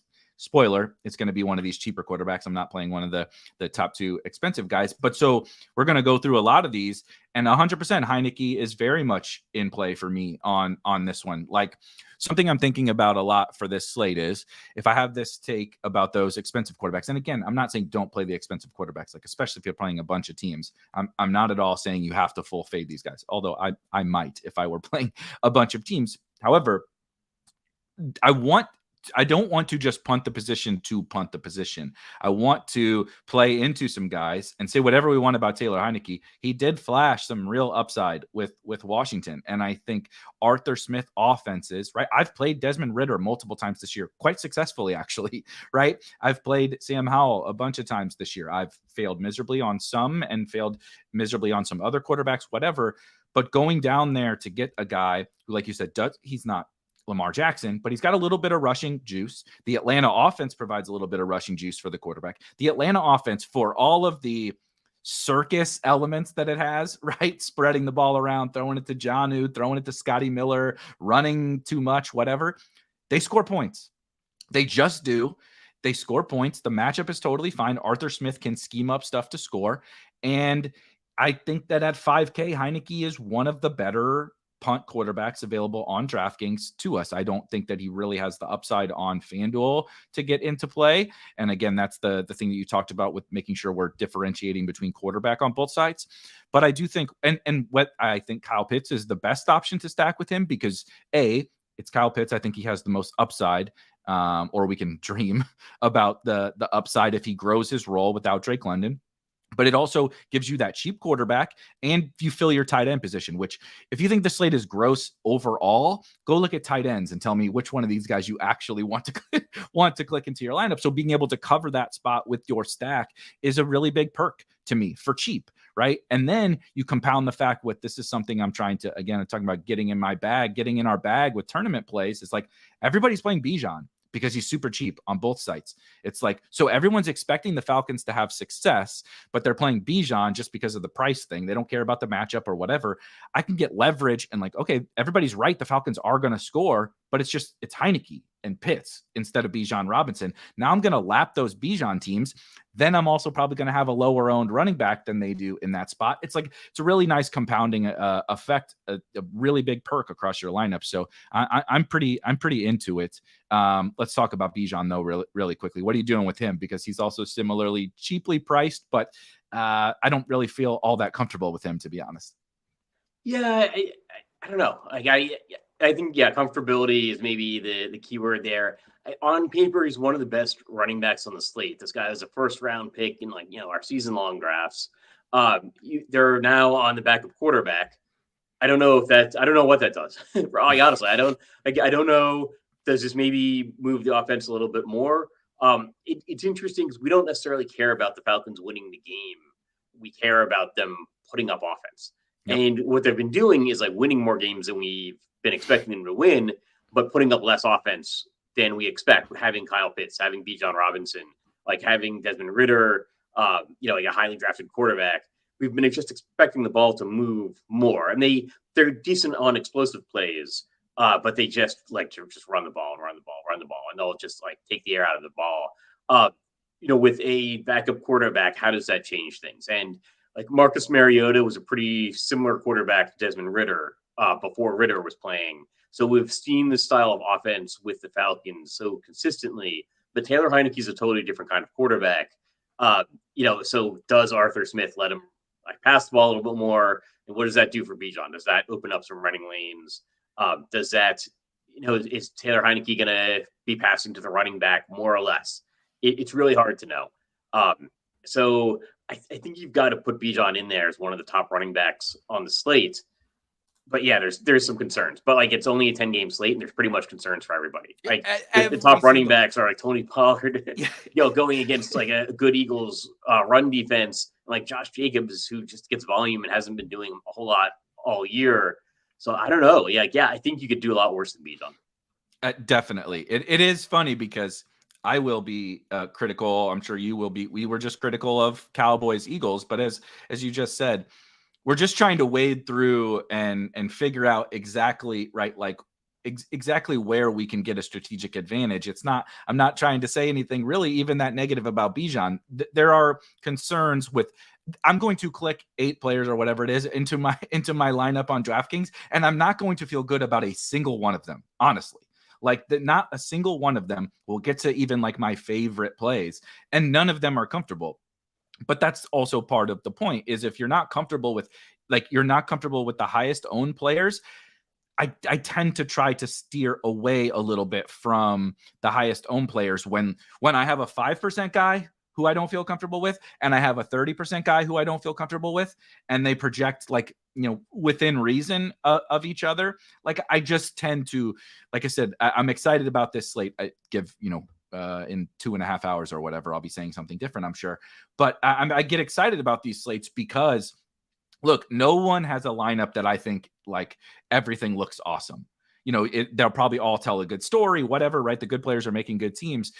But every play, every chess piece on that team is questionable. And so I like to get down to let's take some shots on the questionable guys that are a little bit lower owned. Whereas a lot of the slates in NFL, for anybody that's playing NBA with NBA back, it's very different, right? You get a bunch of guys out, you get several underpriced guys. You've used a phrase that I love back a few weeks ago from, ironically enough, Chuba Hubbard is relevant again today, but Chuba Hubbard was in with Miles Sanders out, and you were like, we just got gifted something. Just don't overthink it. Take the gift, right? Take the gift, put it in your lineups, and move on. We don't have a single one of those this week, not a single one. And so just trying to process through, right? If you love Bijan today, play Bijan. He's one of the best plays at running back, I think, on the slate.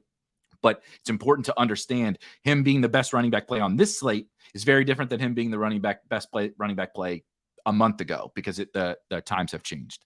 Let's hit some questions. This is funny. Not even Matt Ryan brought that out of Pitts. Yeah, that is definitely true. I will say I think current Taylor Heineke is better than end of career Matt Ryan, which, Jesus, what a crazy thing to say. What do you think about this, Mark?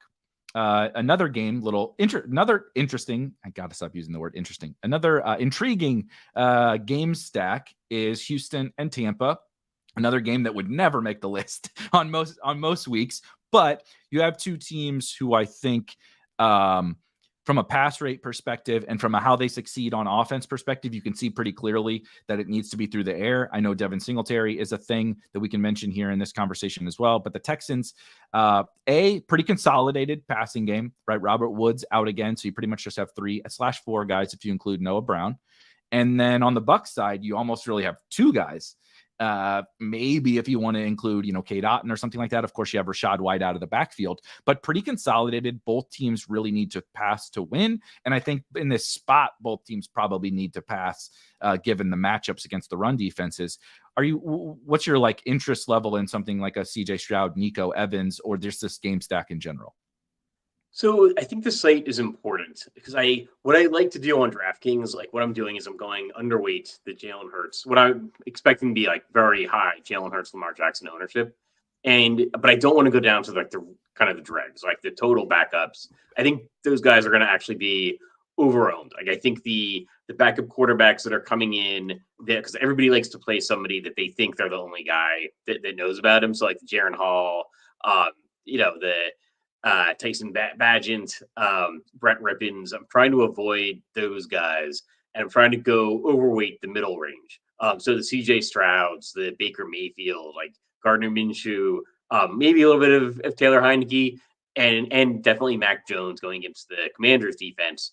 So I like the idea on DraftKings of playing a CJ Stroud, Nico Collins. I kind of like Chris Godwin a little bit more than Mike Evans.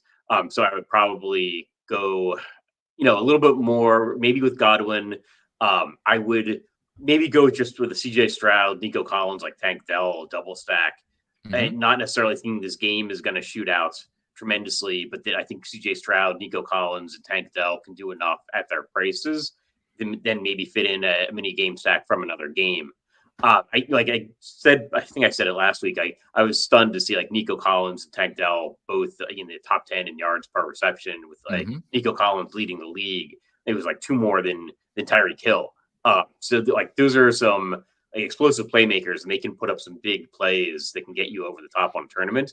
I don't know if you need to run it back with a Tampa Bay guy. I kind of like Rachaad White actually as filling the running back spot, thinking that if Houston is putting up these long plays, then maybe Tampa's passing a little bit more. So Baker Mayfield's dumping it off to Rachaad White. That tends to be his path to success. 13 receptions over the last 2 weeks. I guess pretty good.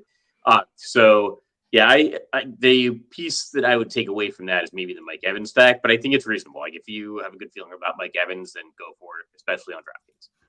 Yeah, I think that this game is it's funny. Again, it's so slate specific, but I think that this game is super intriguing for tournaments. Really, I think makes for good, strong tournament plays.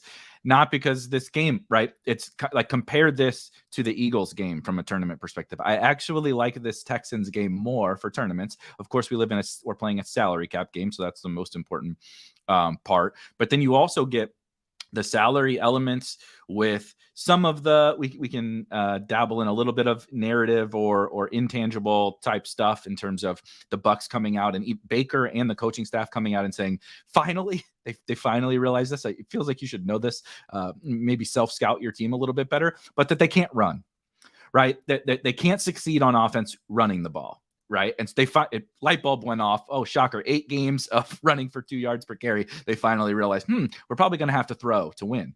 Well, also their best talent is in the passing game. A, with Evans and Godwin. B, Rachaad White's best skill set is that of a wide receiver, basically, right? He's catching passes out of the backfield. That's when he's A, at his best for fantasy, as you mentioned, but B, at his best for helping their real life offense. And so you have the Texans, who I think we can also tell ourselves a story. No Dameon Pierce. Look, Devin Singletary is going to step into the lead role there. But I think it would be fair to say that the Texans maybe think Dameon Pierce is a little bit better of a runner than Devin Singletary. And they say, without Pierce, maybe we throw it a little bit more. They're not going to be the friggin' Chiefs, but maybe we throw it a little bit more. So you have both sides where they're going to throw it a little bit more, maybe.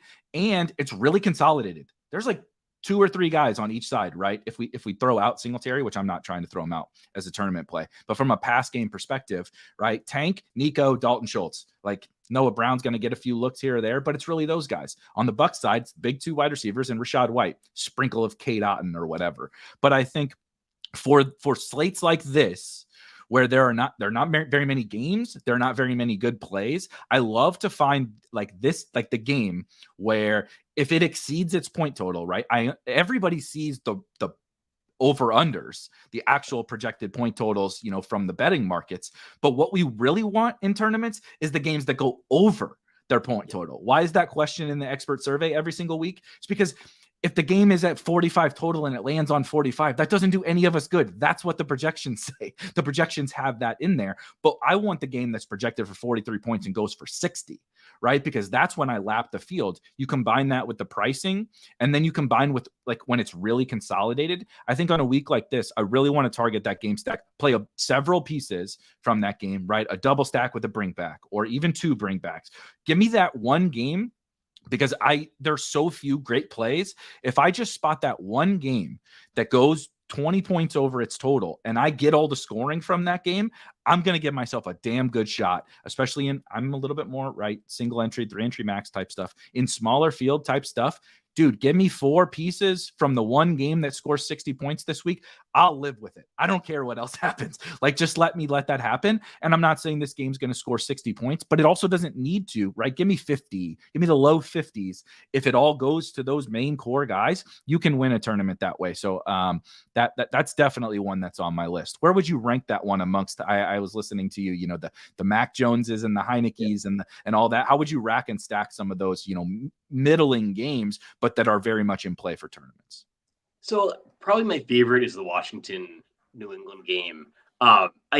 People don't seem to be like looking at the idea that Washington traded their 2 best defensive players, 2 of their better defensive players, like 2 of their top draft, 2 of their first round draft picks from the past 5 years, just shipped out the door over the past week. I think it's got that can have a psychological effect on the team as well. Like if you're on the defense, and the defense was getting torched to begin with. So it's a new ownership group that didn't have time to make changes in the offseason. Like they took over very close to the start of the season. I think now you're starting to see some of the changes that they probably want to make. So they're kind of running up the white flag on this season. And so I think that's a good news for the Patriots defense. Like the Patriots have obviously not looked good, but they looked pretty decent against Philadelphia in week 1. Like Mac Jones had a big game. And they've played some pretty good defenses. They've played the Cowboys, the Jets. So I think the Patriots are probably better than we think. They were probably better, than they've performed so far this year. They're not outstanding, but they're also incredibly cheap. So I think that game in particular, and the Patriots don't have a good defense either. I think the Patriots offense is better than we think. The defense maybe not. So I think that's a game that's the game, like you said on the expert survey, I picked as the one to go most over the total. I think there's some arguments for all the games. I think maybe the New Orleans Chicago game again, then from that's I don't even know if that's in the dregs of the games. I think it's got a relatively high point total for this slate. That's probably one that I'm interested in. Saints have the highest Saints one the highest or one of the highest team totals on the slate. So yeah. Yeah, exactly. And I do think that's relevant because we haven't talked about Cleveland at all. And they have the highest point total on the slate. So it's really rare that nobody's looking at the team with the highest point total. The issue is they're just expected to trounce Arizona. But I think if you're doing 150 lineups, you should have some Jerome Ford, Cleveland defense stacks. And I think you should Deshaun Watson is a really interesting quarterback play. I was going to bring him up. We need to talk about him and because he wasn't expected, or he was very questionable throughout the week. He's been kind of questionable all season, honestly, in a bunch of different ways, all season. And it's the highest point total on the slates. That's something we should consider. So maybe that's a game that I think is going to be under-owned, but I don't necessarily want anything from the Arizona side. Or maybe Trader McBride if you're trying to fill the tight end position, but I don't think that's necessary.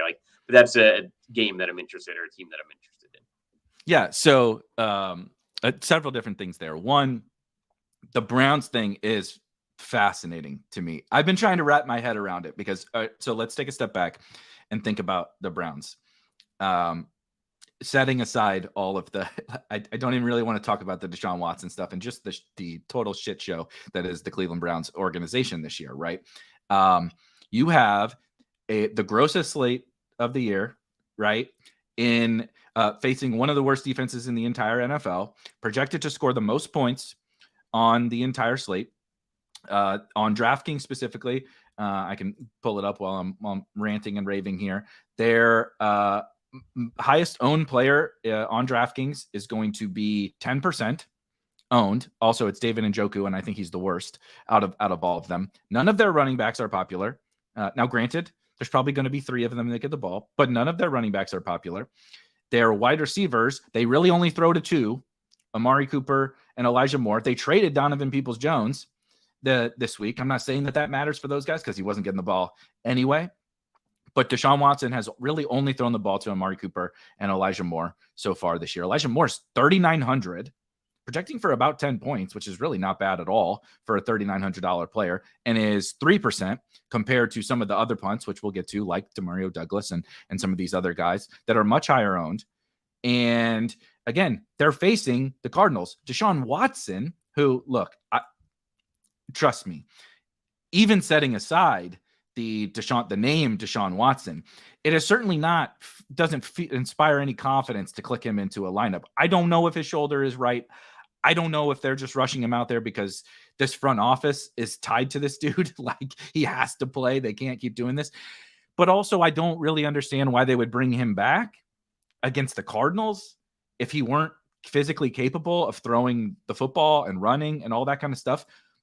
If we remove that name and we look at the first 3 games, now, is 14.6 great? No, of course. 14.6 fantasy points is not great. But 22 against the Bengals, 21 against the Titans, running at least 4, 5, 6 times, 16 rushing yards, 22, 45, and a touchdown rushing yards at 5,400 against the worst defense, like one of the worst defenses in the NFL. And no one's playing him.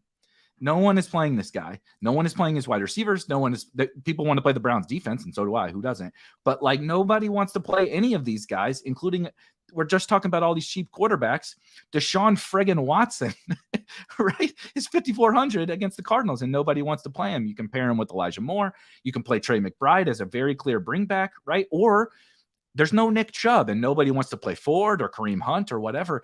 I just keep coming back to the fact that, like, we're going to play, like, no offense, we're going to play Taylor Heineke. We're going to, like, we're like, everybody's like, oh yeah, Mac Jones, Taylor Heineke. I love Gardner Minshew today. I like Bryce Young today. I like Sam Howell today. Like, we're going to play all those guys, but we won't consider the Browns against the Cardinals. Like, that just seems crazy to me. And I mean, I'm talking about myself because that's me right now. I'm like, yeah, I love Gardner Minshew, but I can't play Deshaun Watson. Like, what are you babbling about? That's nonsense. So, like, I don't know where I'll land on the Browns, but I do think it was important that we talk about them because I also don't hear a lot of people talking about them, which is a reason why they need to be discussed for tournaments. Yeah, exactly. And we should think about the backfield as well. I think that I'm kind of a Jerome Ford fan. He did win me $1 million earlier this season, so that made me a fan of anyone. But I think he's been going in and out of the games with injuries, and people are looking at it as a split backfield. I think it's a split backfield, but I do think Jerome Ford is probably the first person in that split. And if he can get through the game healthy, then that's, maybe it's no longer a split backfield. So, and he is also one of those guys that can get like big chunk plays. Like, he's gotten some big long runs this season, including in week 2, which was very fortunate. But he is one of the few running backs that can go out and get you like a 70, 80 yard run. So I think, with the game expected to be so lopsided, I think you should be considering being over the field on Deshaun Watson, but also, in case Arizona can keep it close, and they do need to keep passing. But like, if they do decide to just keep running it, even if it is a split backfield, like, maybe there's enough runs for Jerome Ford to get there. I totally agree. I like all of these Browns. Also, if you don't feel cozy about like Deshaun Watson, I think the running backs is a great call. I think Elijah Moore more so than Amari Cooper, but really either one of them, I think it's a really good play, like a legitimately really good tournament play, more so on DraftKings. But I think is a excellent play. I want to talk really quickly again about Washington, and then we're going to hit some more questions. The Washington and New England game. I'm really struggling with that one for sure in tournaments because it hits like everything that I talked about before that I'm looking for, right? Cheap. I don't want to say I know exactly who to go to on each side, but kind of, right? I kind of know who to go to. Super duper cheap. Certainly not scared of the Washington defense, not really scared of the New England defense. And the pricing is such on Washington with Howell, Terry, Dotson, everybody on the whole offense that I think I'm not sure that it matters, even if the Patriots slow them down. It's not sneaking by anybody. We see Demario Douglas and Terry McLaurin ownership quite high on DraftKings. Howell and Mac or whatever. I'm not that concerned about the ownership. But you mentioned this being kind of your favorite game.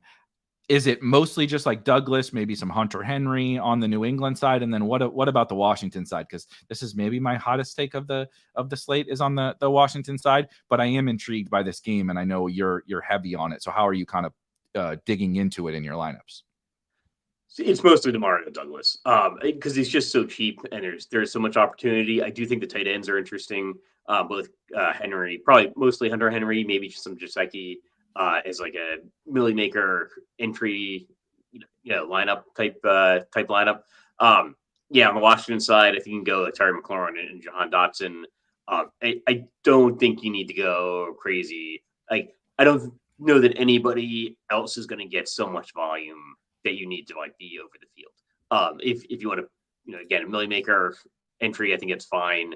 But it's for me, it's going to consolidate around like Demario Douglas, Terry McLaurin, Jahan Dotson, and Hunter Henry. So I have two somewhat pushback takes. One, I think Logan Thomas is in such a viable role that on DraftKings specifically, he's fine. I'm not going to say you're in pound the table for Logan Thomas against the Patriots, but it's just like cheap tight end who's definitely going to be out there for 80 or 85% of the routes, and he's going to get volume. Please fall in the end zone, right? Logan is the thing. Demario Douglas is probably my biggest struggle with this slate because he has been a glorified Wan'Dale Robinson for the Patriots. His ADOT is like less than 3, and he's actually a pretty fun, explosive player, similar to Wan'Dale Robinson. I kind of like him just as an actual football player. He's going to need now. It's a little different than Wan'Dale, where we have a track record of 100% this guy is just this low ADOT gadgety type player who's never going to get in the box. We don't have that for Demario Douglas. So I don't think it's as locked in to like he is just another Wan'Dale. But I do think that's the concern is like playing him into ownership when it's possible you're praying for 6 for 70 or whatever, which maybe on this slate 6 for 70 gets you there. It's different than some of the Wan'Dale type slates, but I think it's a pretty real concern. He's mostly just a slot receiver that he's just going to get a bunch of those 2-yard catches, which doesn't really bring us a lot in tournaments when he's really popular. So the problem, they're playing 3 tight ends. Last week, they played Hunter Henry, Mike Gesicki, and Pharaoh Brown, which is, I would really like to get to one of the tight ends, but if they're all 3 going to play, it really drags them down. And I certainly don't want to play Jalen Reagor. I don't know if it's going to be Keyshawn Boutte or Tyquan Thornton at the other wide receiver spot. And I don't feel the need to get that fancy. You know what I mean? Like, I'm going to get fancy in some spots already. I'm going to galbrain a couple things. One I'll get to in just a second, but I don't feel the need to do it with a guy who I'm not sure is going to be on the field. It's one thing to galbrain a guy who maybe you're galbraining a little bit. Like, does he really have that much upside or role or whatever? But like, at least I know he's playing. I have no idea whether it's which, Juju and Douglas kind of play the same position. So like, I just don't feel the need. So I do think Douglas makes a lot of sense in that regard. What I'm going to say is everybody should earmuffs. This is my terrible, god awful play of the week. It is on the Washington side. It's not Terry McLaurin. It's not Jahan Dotson. It's Jamison Crowder. I actually think he's my favorite on DraftKings, my favorite Washington wide receiver to play. A couple of quick things. One, Curtis Samuel played about half the game last week. The actual raw volume of targets last week you shouldn't look at because they threw it 50 something times or whatever. But the slot role with Curtis Samuel has been awesome all year. You could, if we would have been playing Curtis Samuel every week in tournaments on DraftKings, we would be coming out ahead probably. And now he's gone. Jamison Crowder is stepping right into that slot receiver role. He played 23 snaps last week after Curtis Samuel left the game, and he was targeted on 7 of them.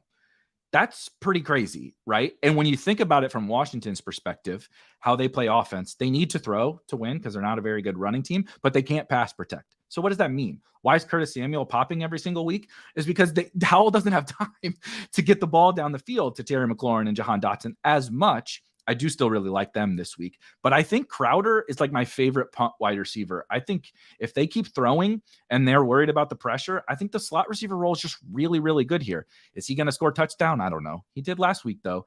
And I think he might still be able to play a little bit. He's been a guy we've been playing in DFS for a long time. He's old and we think he's dusty now, but maybe he's not. And so he's unowned on DraftKings, and I think it makes for a good piece of this game stack, or right, use him and Douglas and load up the rest of your roster elsewhere. I think that a lot of intriguing pieces in this game, but Crowder was kind of my gal brain tournament play.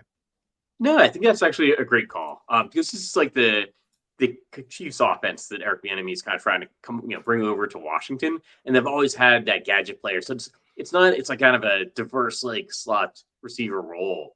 And it is active. Like Curtis Samuel's had a good year, and James Crowder is now stepping into that role, and so there could be some receptions there. And I like that. Like this is a consistent thing, right? Still Sam Howell's quarterback, still the same quarterback, and I'm expecting the Patriots to put up some points here. So I love this game to go over the total, and I love this game as a game that like maybe Sam Howell's having to pass more but doesn't have time to. And that brings the Curtis Samuel role now filled by a 3,400 Jameson Crowder like very much into play. So I think that's a great call.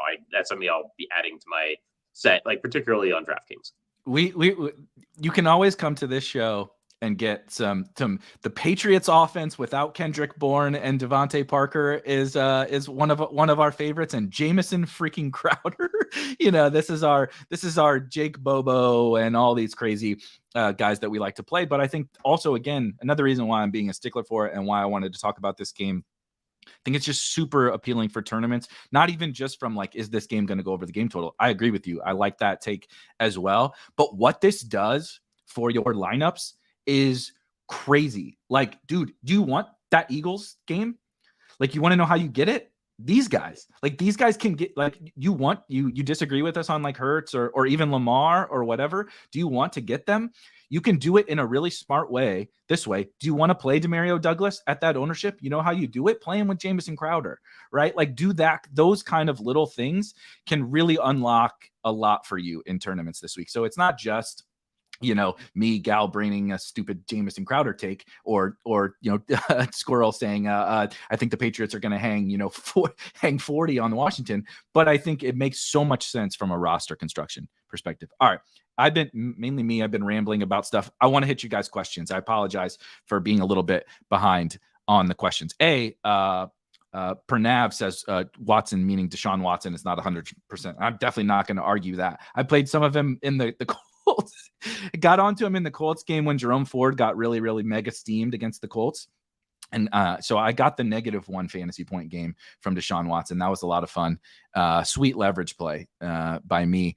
Luis asks, I like this one. Favorite running backs on FanDuel for like single entries. How are you playing some of the smaller fields or whatever in tournaments on FanDuel?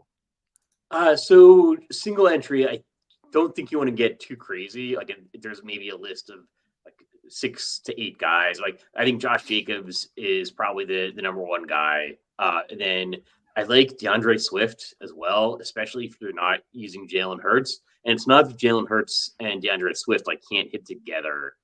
It's just that like if DeAndre Swift is like hitting his absolute like maximum output, it probably means that he's getting the touchdowns and not Jalen Hurts.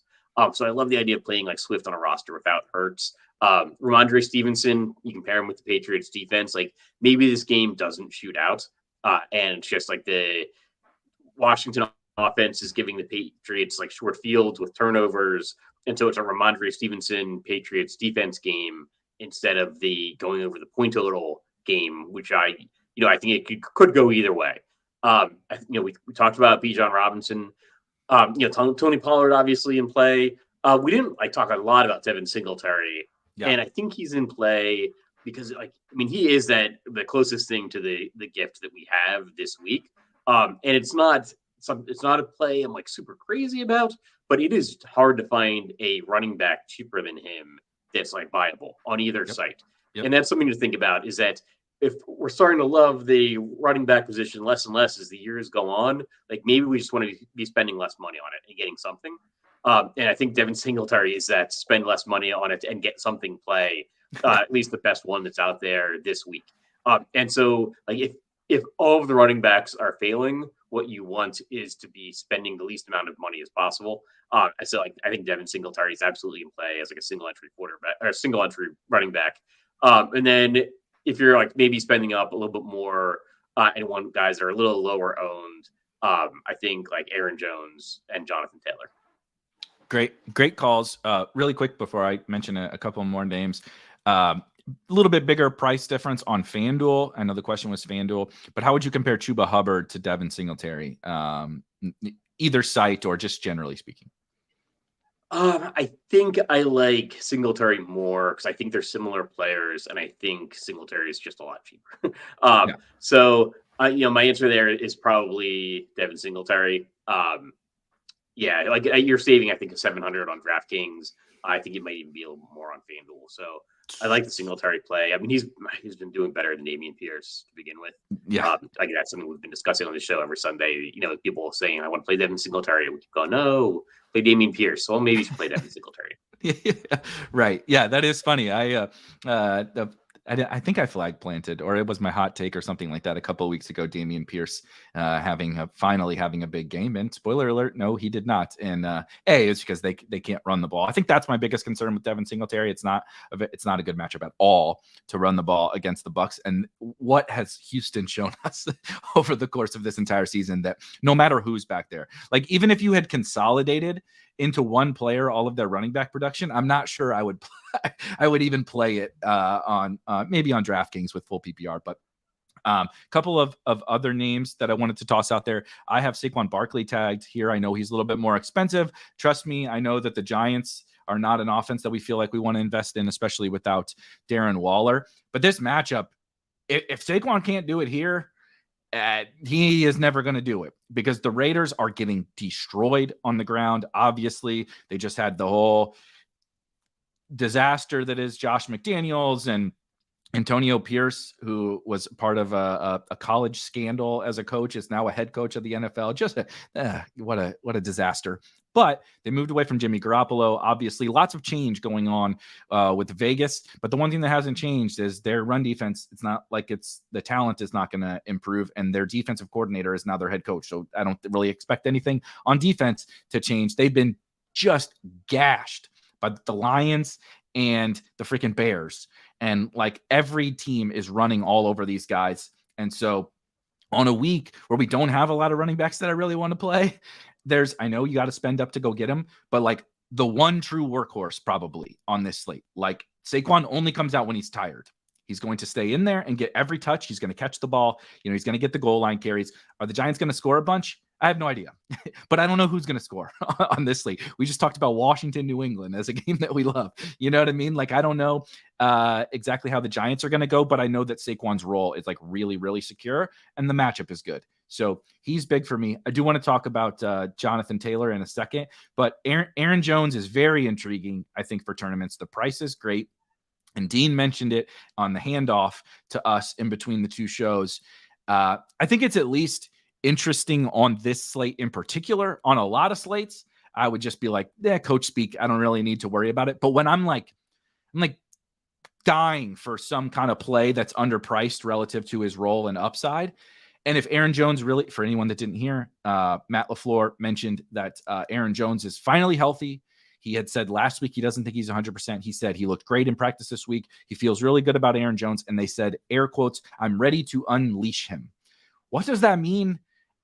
Who the hell knows? It could mean a couple more touches, right? It could mean absolutely nothing. But what I do know is that Aaron Jones is really good at football. The matchup is at best fine, at worst, or at worst, fine. At best, it's great against Brett Rippon and a bad Rams defense. He catches passes and he's cheap relative to his actual talent. The Packers also, I mean, the season might be over as it is, but certainly they need to win today if they want any hope of making the playoffs. And so I think it's possible that we do get, 65% of the touches from Aaron Jones, a bunch of catches, and he popped off in week 1, granted against the Bears, but popped off in week 1 when he was kind of unleashed before he suffered that injury. So I think he's really interesting to talk about, and Jonathan Taylor as well, who I think if I had to bet one player over his projected ownership this week, I think it would be Jonathan Taylor. Every piece of content you listen to, read, whatever, is obsessed with Jonathan Taylor today. You see 4 people have tagged him here for us in Lineup HQ. I don't really have anything negative to say about Jonathan Taylor other than I think he's getting steamed like big time. And I actually think he's going to be one of the higher owned running backs on the slate. But obviously, great matchup, great talent. I think the Colts are going to score plenty today. Even in a split with Zach Moss, I think he makes plenty of sense. But how are you thinking about Jonathan Taylor, and are you buying the Aaron Jones coach speak?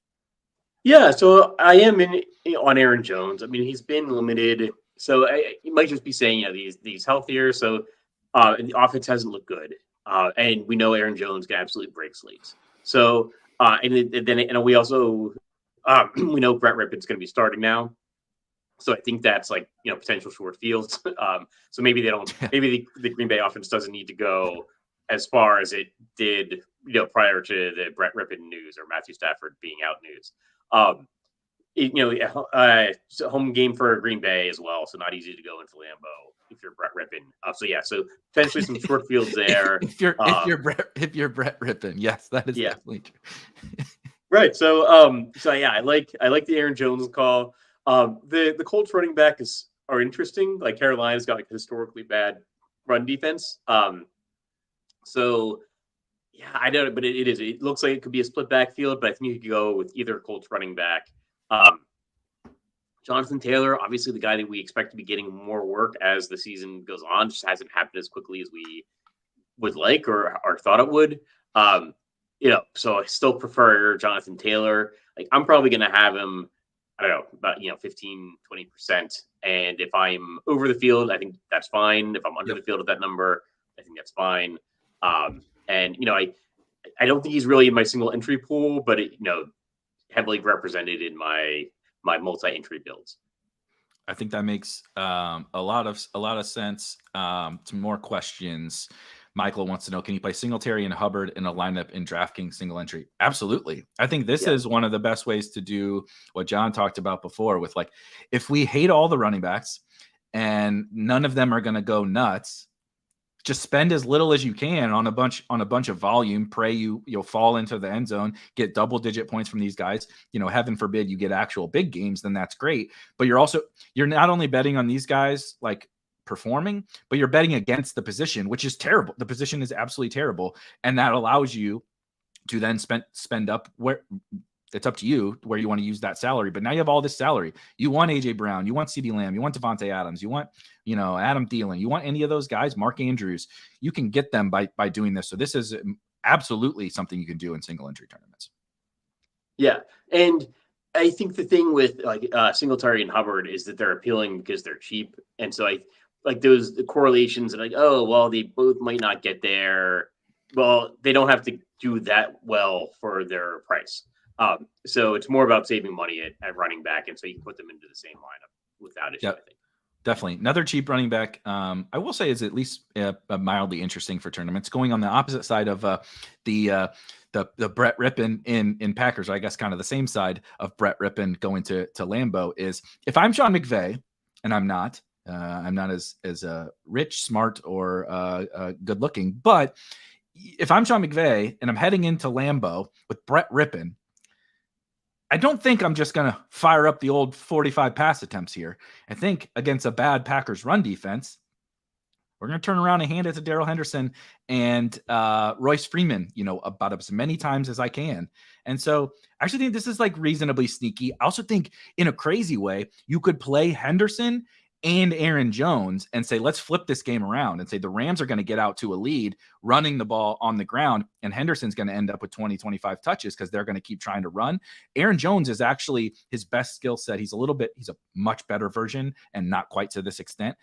Receiving is actually probably his best skill as a running back. He's a home run hitter as a runner, but there's a reason why A.J. Dillon doesn't go anywhere, because they don't want to run Aaron Jones between the tackles a bunch of times. But he is an explosive player. If this game can get a little nutty, and you get the Rams out ahead, I actually kind of like very rare kind of running back correlation, but I don't think that that's crazy. And I do think Henderson is in play on both sites for tournaments. I think I have one Darrell Henderson lineup, and he's paired with the Rams defense. We'll see. That might change. I'll probably rerun things. But I think he's valuable. I think I probably prefer Devin Singletary. And I do think Royce Freeman is eating into some of the work there. I think really the passing work. And maybe we want the receptions more so than the Rams rushing yardage. But the game, I'm just not that high on the Rams side with Brett Rickman, to be honest. It might be a debacle. But you never know. And so, that's how Millie makers are won. So I think Henderson's in play. Henderson's not crazy. I'm probably just not going there myself.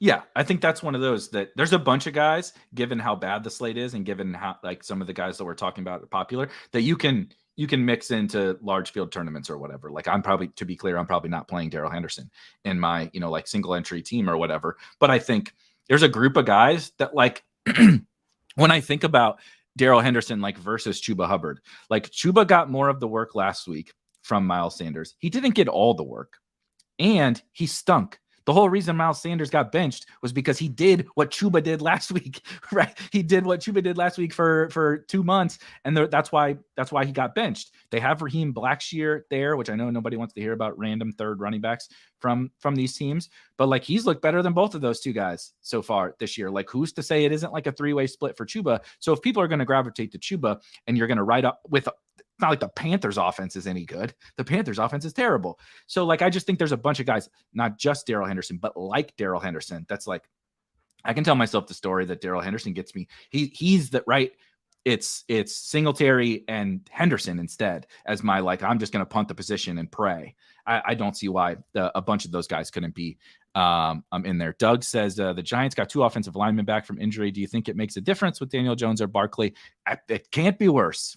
I'm not going to make a take on it if it gets better, but it cannot possibly be worse. So that's a small feather in the cap of the Giants guys.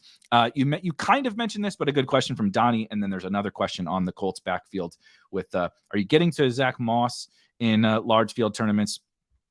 He does seem like a pivot off J2, who I'm personally playing as though JT gets steamed up a lot. I'm not saying that'll be right, but that's my take. That's how I'm playing this slate. Are you playing Zach Moss as a pivot off of that? And Eric also asked, can you play both of these guys and just say they're just going to grind it out on the ground between JT and Zach Moss? I think you can definitely play some Zach Moss. I'm not getting there right now. I might add, but I think it's a little bit more of I think it's a Millie Maker entry, not a single entry or high dollar qualifier kind of lineup.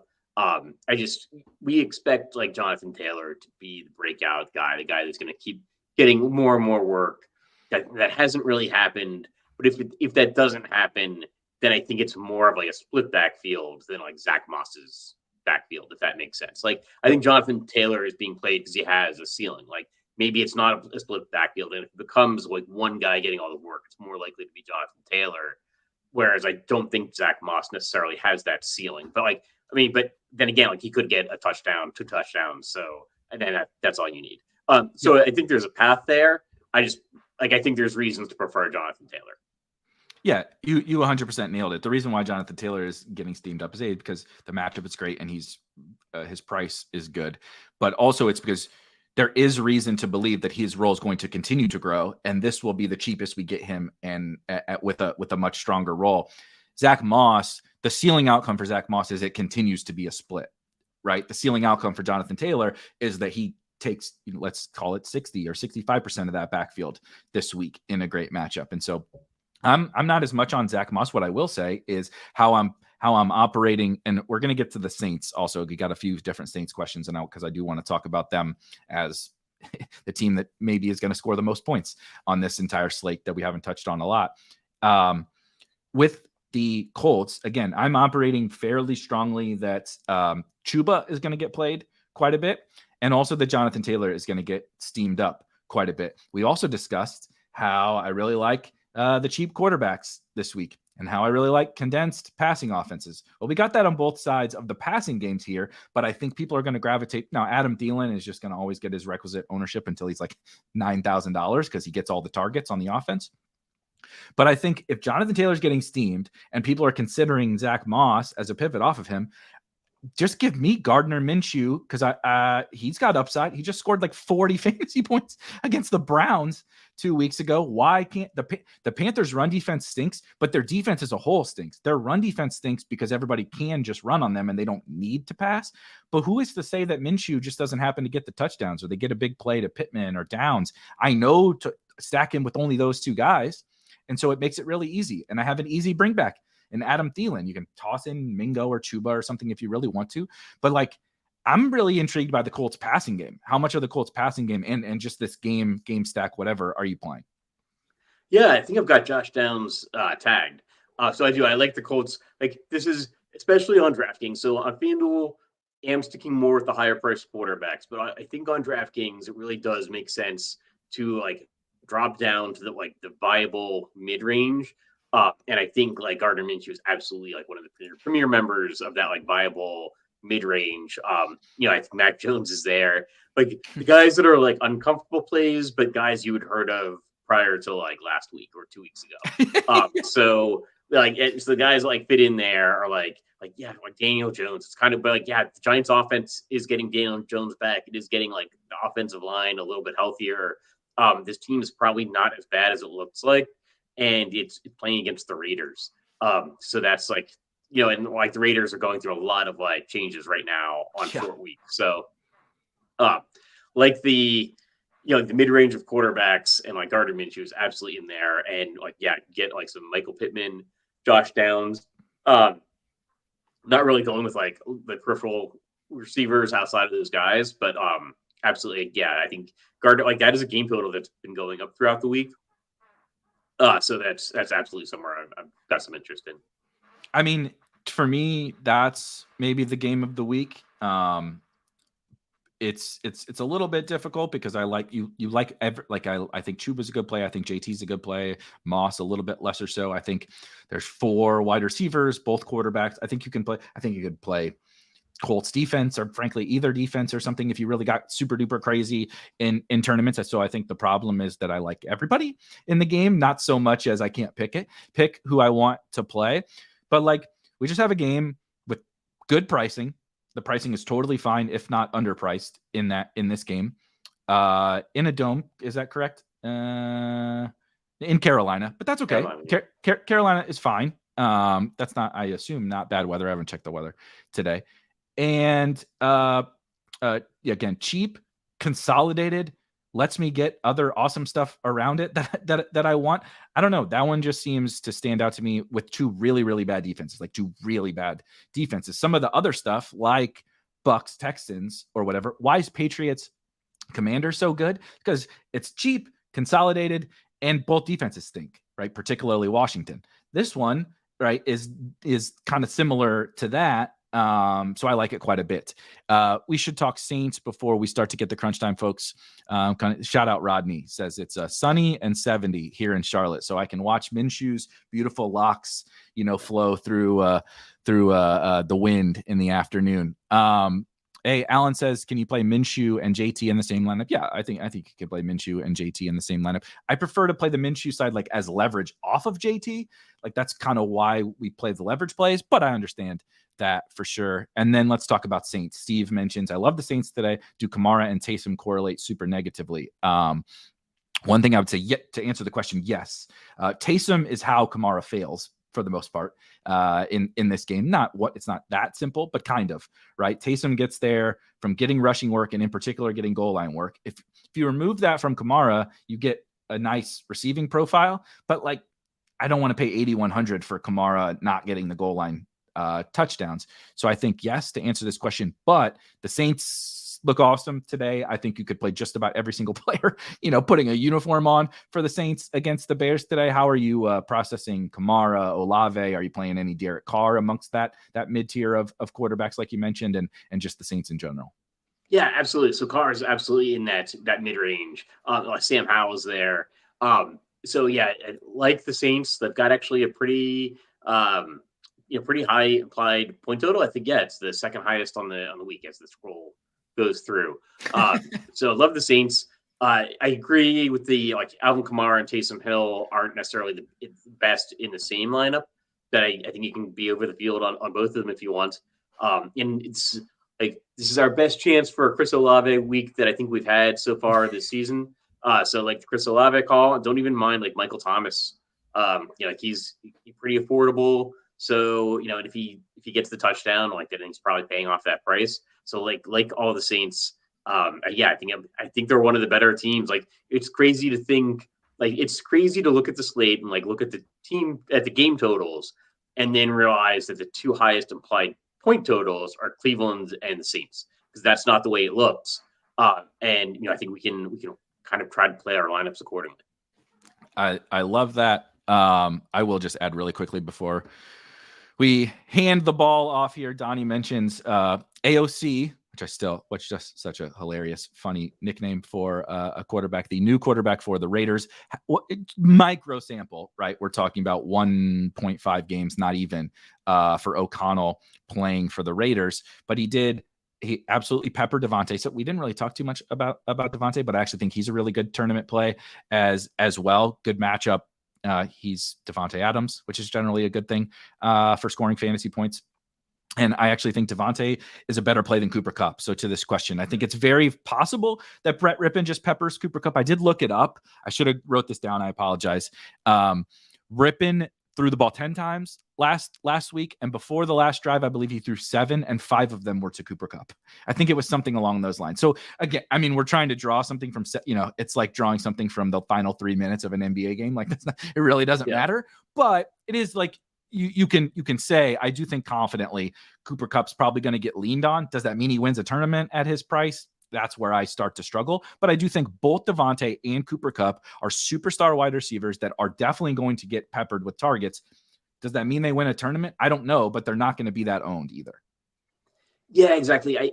Kupp is kind of priced as though he is definitely going to get peppered with targets. So he has to be peppered with targets to pay off that price. I think he's the second most expensive wide receiver on DraftKings, the third most expensive on FanDuel. I'd rather play CeeDee Lamb. I know the ownership is there on Lamb, but I'd rather play CeeDee Lamb. I'd rather play Devontae Adams. I'd rather play Adam Thielen, to be honest. I think Carolina's got a better chance of moving the ball at home than the Rams do behind Brett Rippon in Lambeau. I totally agree. As we bring in the crunch time, folks, if you have questions, they will get to as many of them as they can during these final 45 minutes leading up to lock. We appreciate you guys for hanging in with us. And I do have to ask, last week, this will segue into my questions for these three fine young gentlemen here. As Dean did signing off, and as we used to do signing off on our Tournament Takes show. John, what's the hot take? What's the tournament winning play? Doesn't have to be a stack, but what's the one thing you got to put into your tournament lineups to win this week? I'll say I'll do a hot take. Mac Jones, 300 yards, 3 touchdowns. I love it. So you're going to play your Mac Jones 300-yard, 3 touchdown, and the bring back is Jamison Crowder. Goes over 100 yards today with a touchdown. So we're if you want to play gross shit, pardon my French, if you want to play some disgusting lineups, play the ones that John and I are playing. But guys, welcome in. We're going to pass the ball off to you guys. But first hot takes, Britt, what are we leaning into today? I like your Crowder because I'm on Dotson or Logan Thomas. I think you can throw Crowder in there too. Just not McLaurin from Washington today. I like that. Lean on the other 3 guys. TJ, what are we feeling? The player, pardon me, the player is not so hot, but the stat line is going to be a hot take. I got CeeDee Lamb for 200 yards and 2 touchdowns. Oh, you are not kidding. All right. So John and I are saving all this money with these trash players. in the Washington game, and we're going to use it to get to CD. Andre, fill out the rest of our. What's the final hot take to polish up this tournament team? Well, I do like the John Stack, but I do like Ramondre Stevenson, as you mentioned before. They got rid of both of their DNs, so Ramondre Stevenson for 150 yards and 2 touchdowns today. Oh my gosh, we are bringing the spice here. This is fun. I like this. We do got to run. We appreciate you guys hanging out with us here for GPP Final Takes. Of course, these 3 guys, they got you. Crunch time leading up to lock. And John and I, we'll see you guys next week. Guys, have a good one. See ya. All right. Hopefully both TJ and Andre can get their mic issues resolved. Mine apparently seems to be working. TJ, what's going on? Did you click a couple of buttons? Both of you guys sound like you're in dark hallways, basically mom's basement. There, I should be fixed now. For some reason, We're good. Andre, you okay? Yeah, it auto-connected to my AirPods. Is mine connected to my AirPods? Am I good? You're still a little iffy. You'll have time to figure it out. But right. TJ, CeeDee Lamb, hot take 200. I like that actually quite a bit because you can't run on Dallas, or you can't run on Philadelphia, but you can pass on them. Is Tony Pollard ever going to have a good game, or you're just basically flipping it right to CeeDee Lamb for the whole game? I could see Tony Pollard having a 8 receptions, 75-yard receiving game today, but I don't think he's going to be getting it going on the ground too much. But I do love my CeeDee Lamb and DeAndre Swift mini stacks. Yeah, I think that's a very nice little correlation to have. Andre, you came in hot with Ramondre Stevenson. Welcome to the show. That is like the hottest of hot takes because Bill Belichick loves him some Ezekiel Elliott. What has you on Ramondre today? Just no DNs? Yeah, the DNs are there. They both honestly been splitting time, but I think Ramondre is obviously the better back right now. So I think he can break up for the next few runs here and get in the end zone a few times. All right, let's go position by position. We'll kind of do that through the show. We'll talk cash. We'll talk tournaments. We'll make room for some questions at the end. I got to know if we'll start with TJ because he was on CeeDee Lamb. If you like Lamb to have the big game, where does Dak rank for you in terms of a tournament quarterback? A couple of cash quarterbacks I'm looking at are, at the top, you've got Hurts and Jackson. Hurts is maybe a little iffy with the knee issue. It's just that I need the extra $200 that he provides you on DraftKings to basically get what I consider to be the cash lineup I want to use. So I think I'm going to use Hurts on DraftKings. I'm going to use Jackson on FanDuel, basically play the prices on those. If you had to pick one at the top, where's that? And then Dak, how's he handling? How's he showing up in all your tournament teams? So I did a wide variety of lineups today. So I have 150 in the mini max that I use the Sims for all of it. I hand built 20 in the $3 20 entry max, and then I have a single entry team and a cash team. I was planning on going Hurts or Jackson in both cash and single entry, and then as I build my lineups, I just found there being mid 6K left for a QB.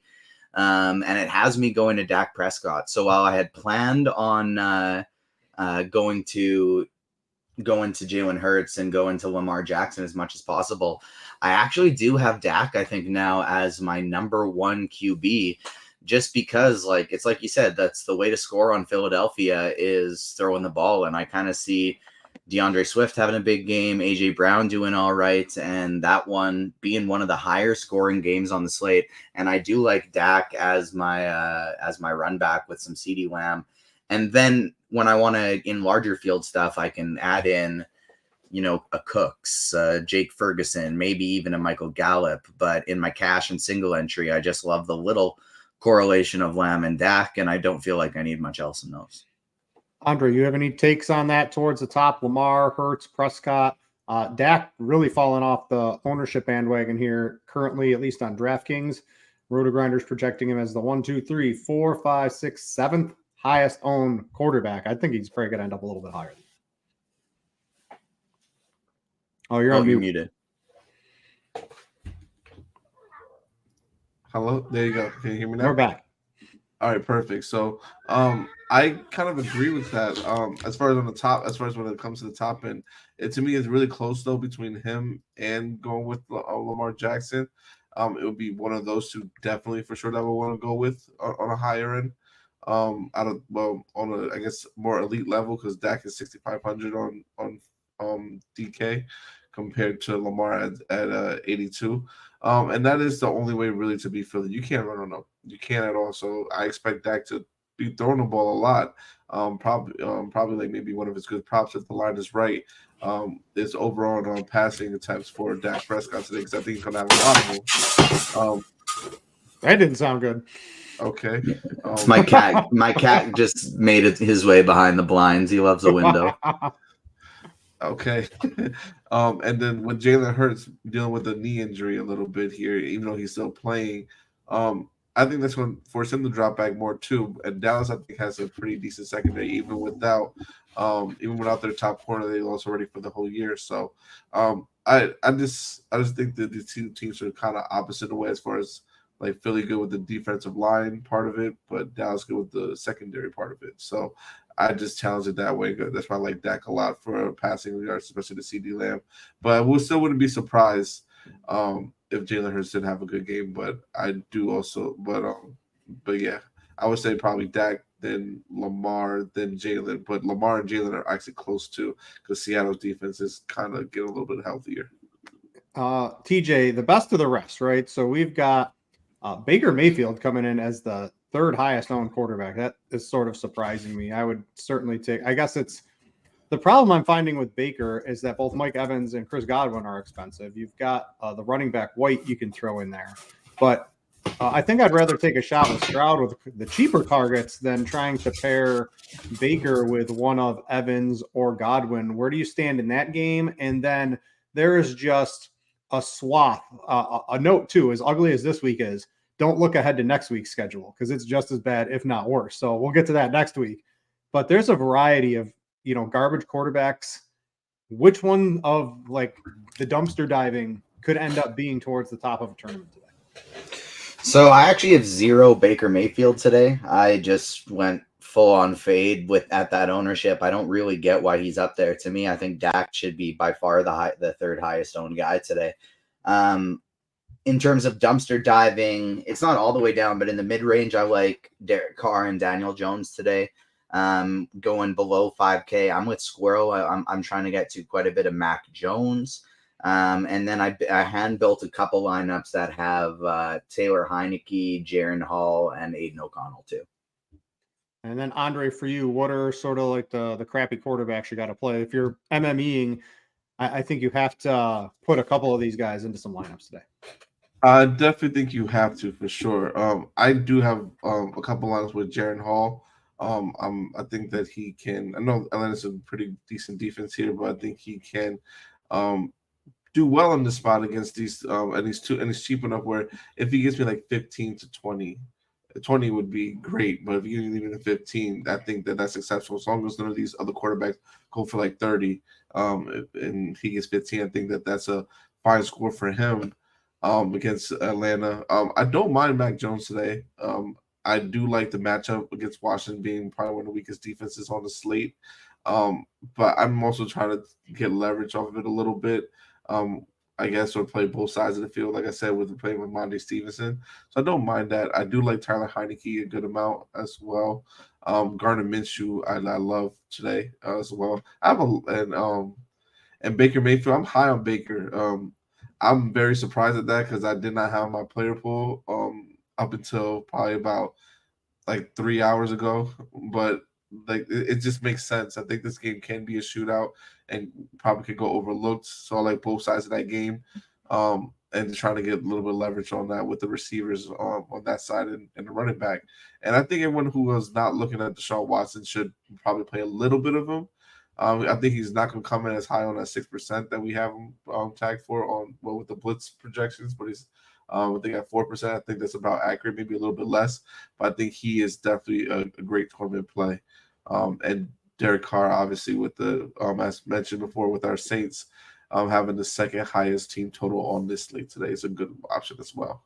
I've got 3 tournament teams. I got a Sam Howell, a CJ Stroud, and a Dak Prescott team for my 3 tournament teams that I've handled. Didn't dive into the Sims, but if you guys do want to, the Sims have come to RotoGrinders. The beta version of the NFL lineup building tool is there. It's free for a limited time. It's a brand new product. Generate DFS lineups through the power of simulations. Combines data from every aspect of the slate to churn out lineups that match your preferences. And in a few clicks, you can have hundreds of well-built, correlated lineups ready for whatever contest you're playing. Go check it out. RotoGrinders.com / what is it? SimLabs, something like that. I forgot what it is. You can go figure it out at the top of the RotoGrinders page. Go play around with the Sims free for now. All right, running back. Let's go to that. Andre, I'll start with you. A couple of very highly owned guys, maybe 3 to 4 of them. Kamara. Why don't we break this down into price? And why don't we talk the crappy running backs first? Because these are the guys that I think you're going to probably end up on most teams with one of a Singletary or a Chuba Hubbard. Despite us not having a ton of salary to spend, if you want to make your teams look good, you do have to make a couple of options somewhere.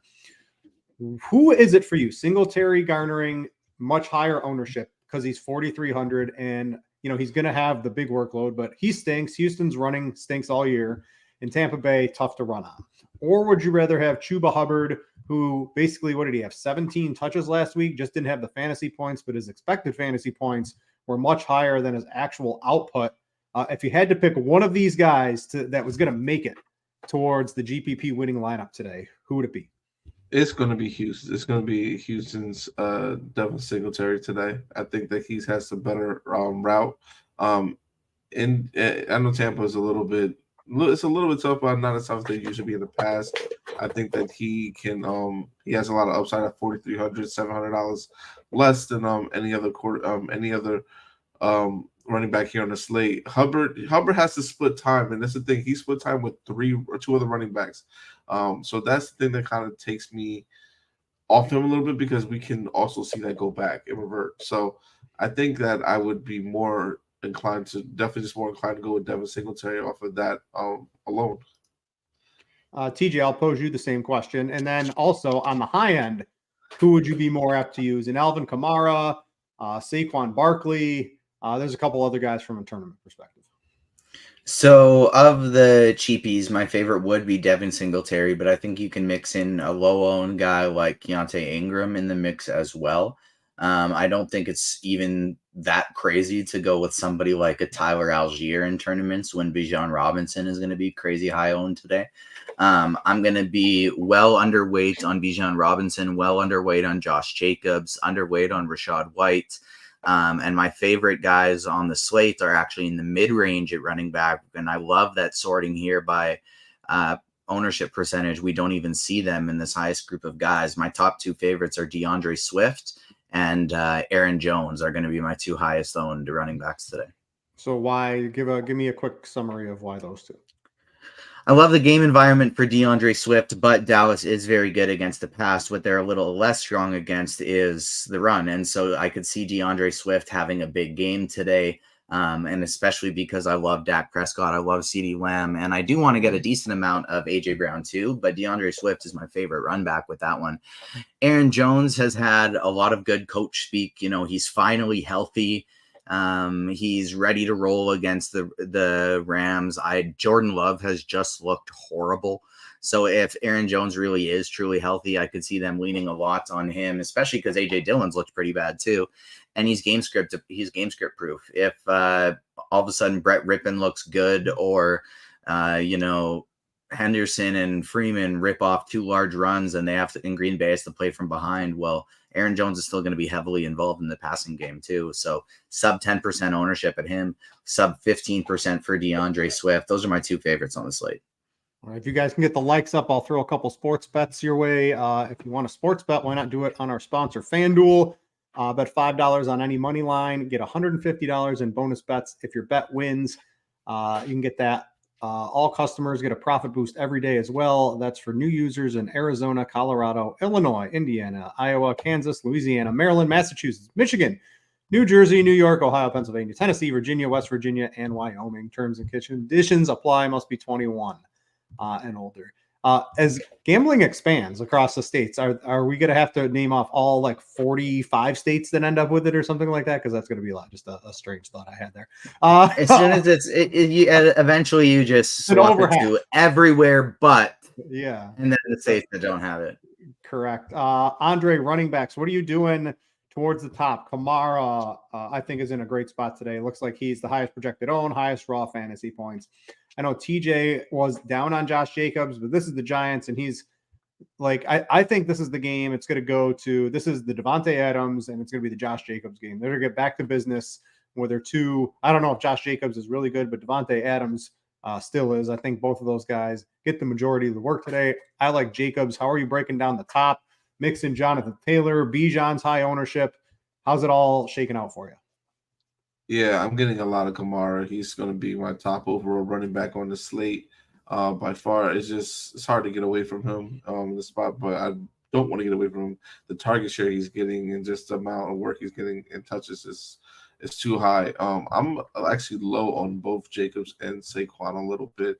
I like Jacobs. I do like Jacobs, but more than Saquon, I would say. But I'm just worried that this is not going to go as planned, and I think that Devontae really might get more of a huge workload here today. So I'm going more, trying to lean off of those two and go more on a lower end.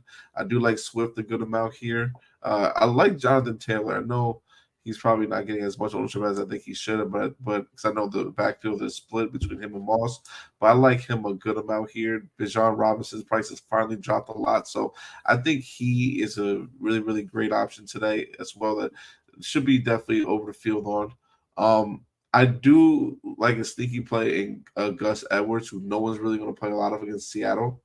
I know he's coming in about 4% here, but I think that that whole Baltimore offense could just have a field day today.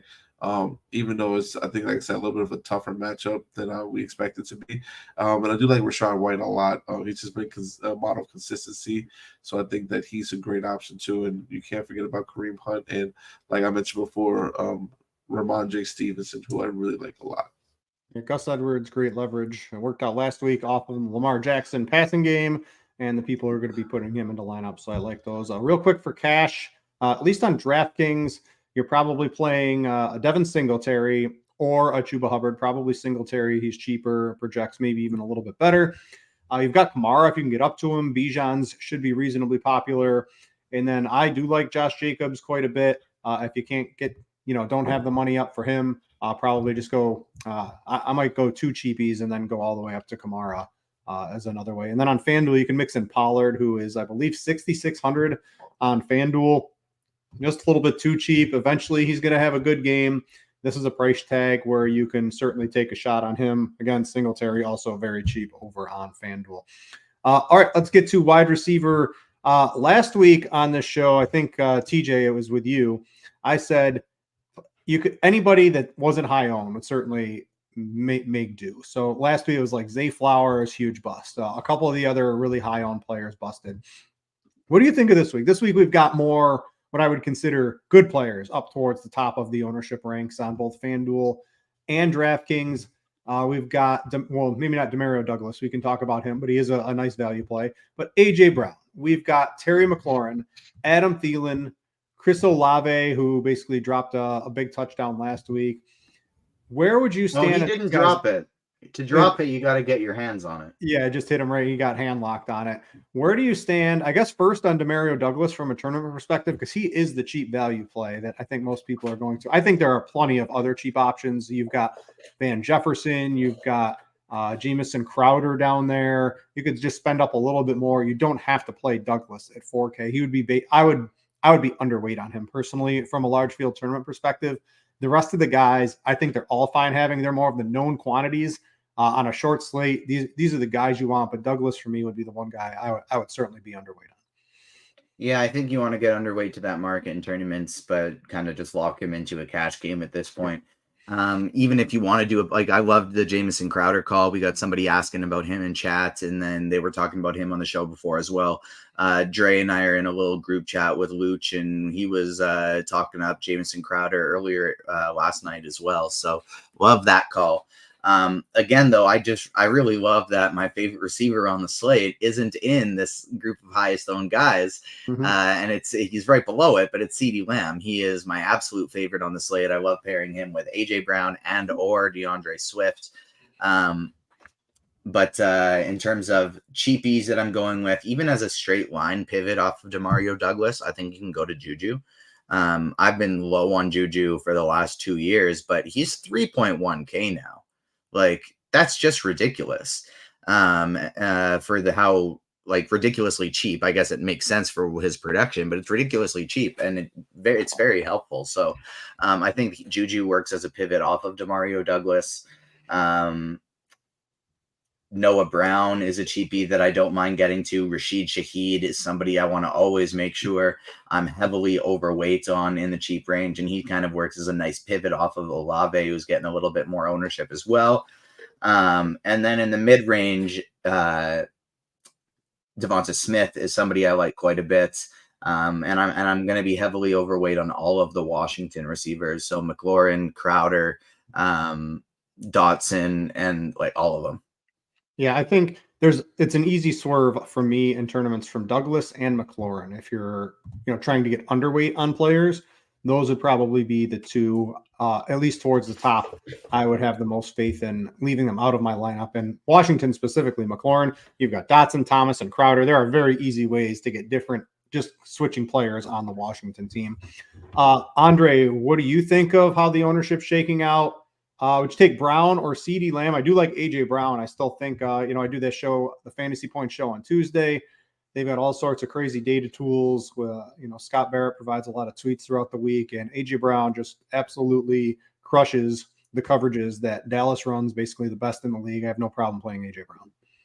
Yeah, I have no problem playing AJ Brown at all either. I think he's a good play. Especially if you want to like pair them two together, since we have a lot of cheap options here. So to me, running him with CeeDee Lamb, I think it's a great option and way to not have a full game stack of that game too, and still get a high upside between both those receivers.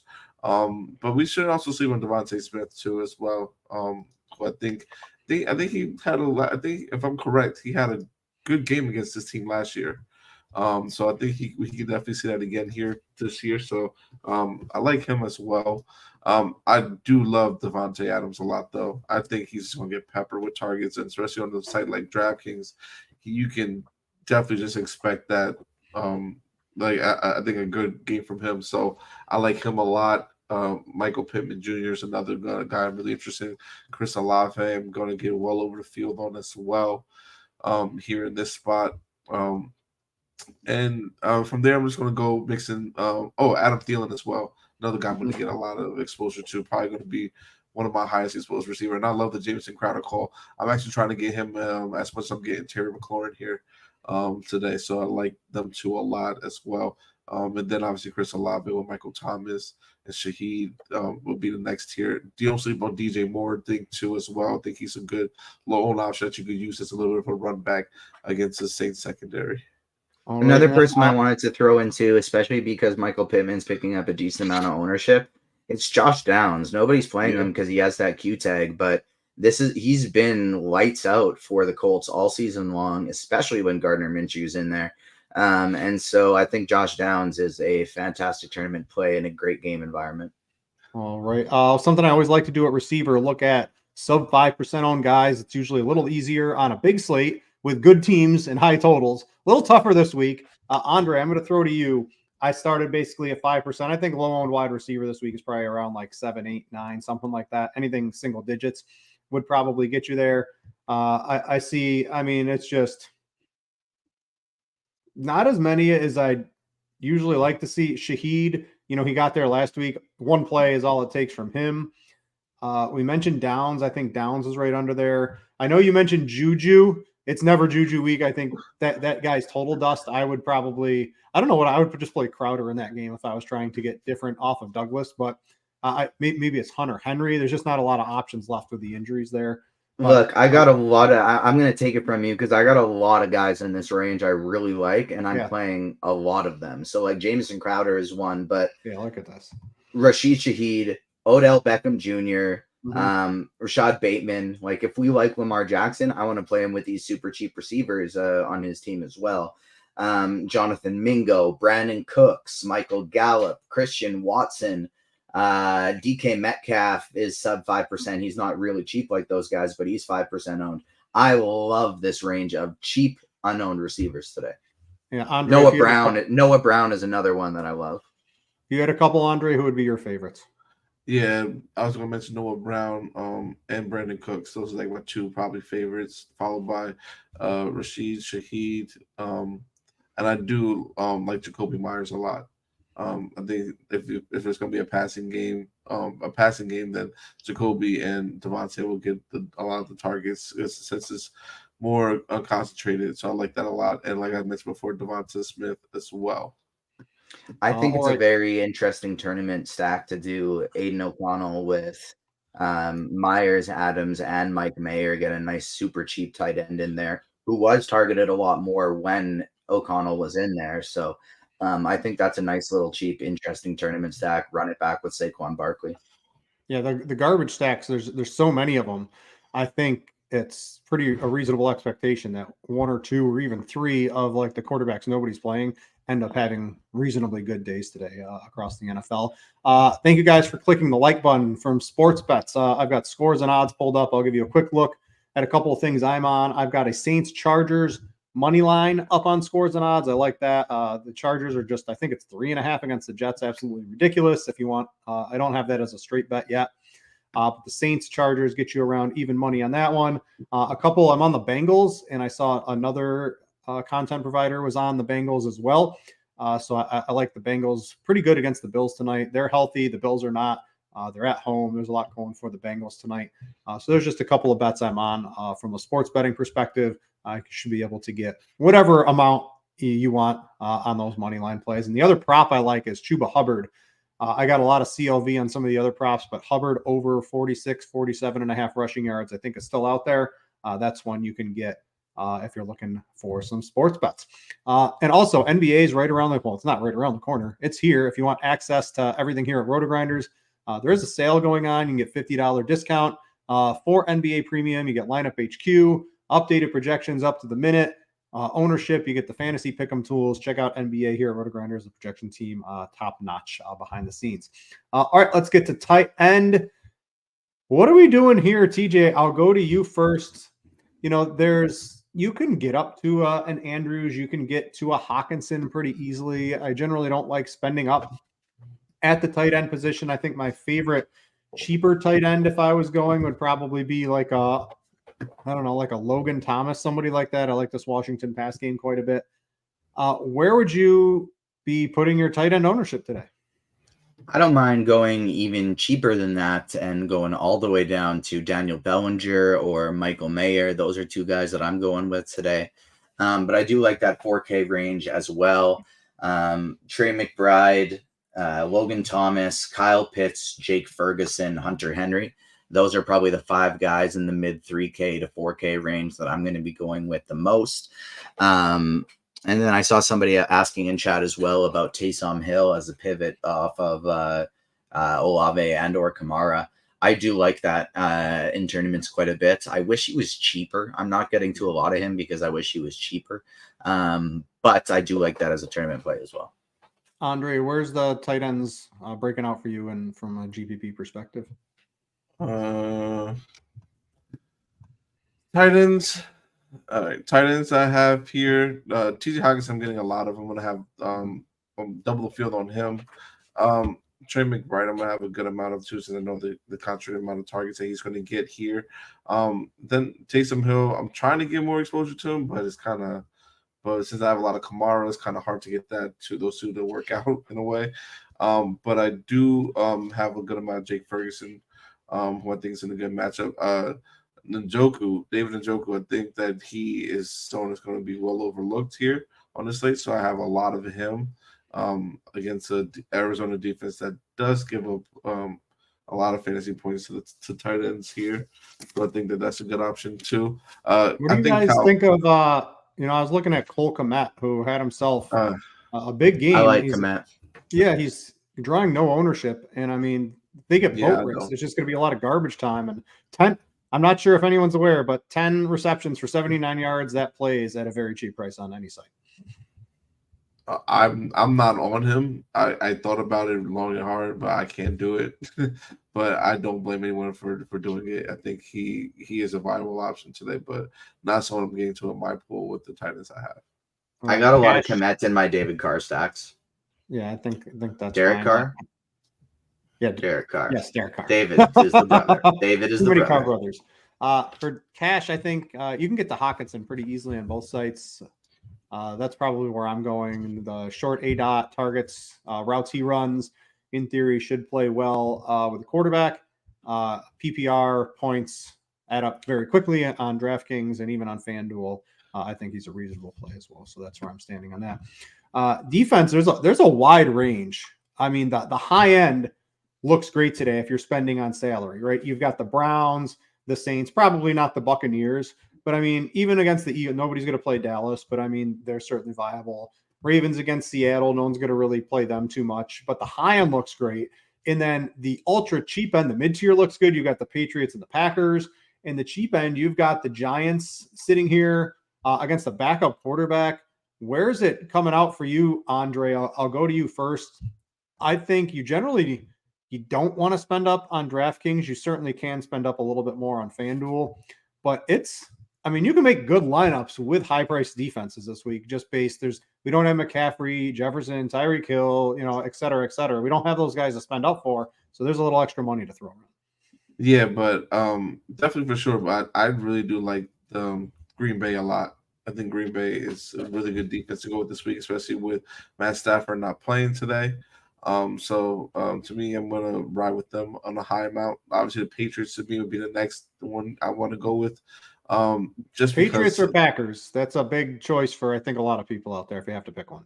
Yeah, because my lineups are getting different so many other places. I don't mind going with them.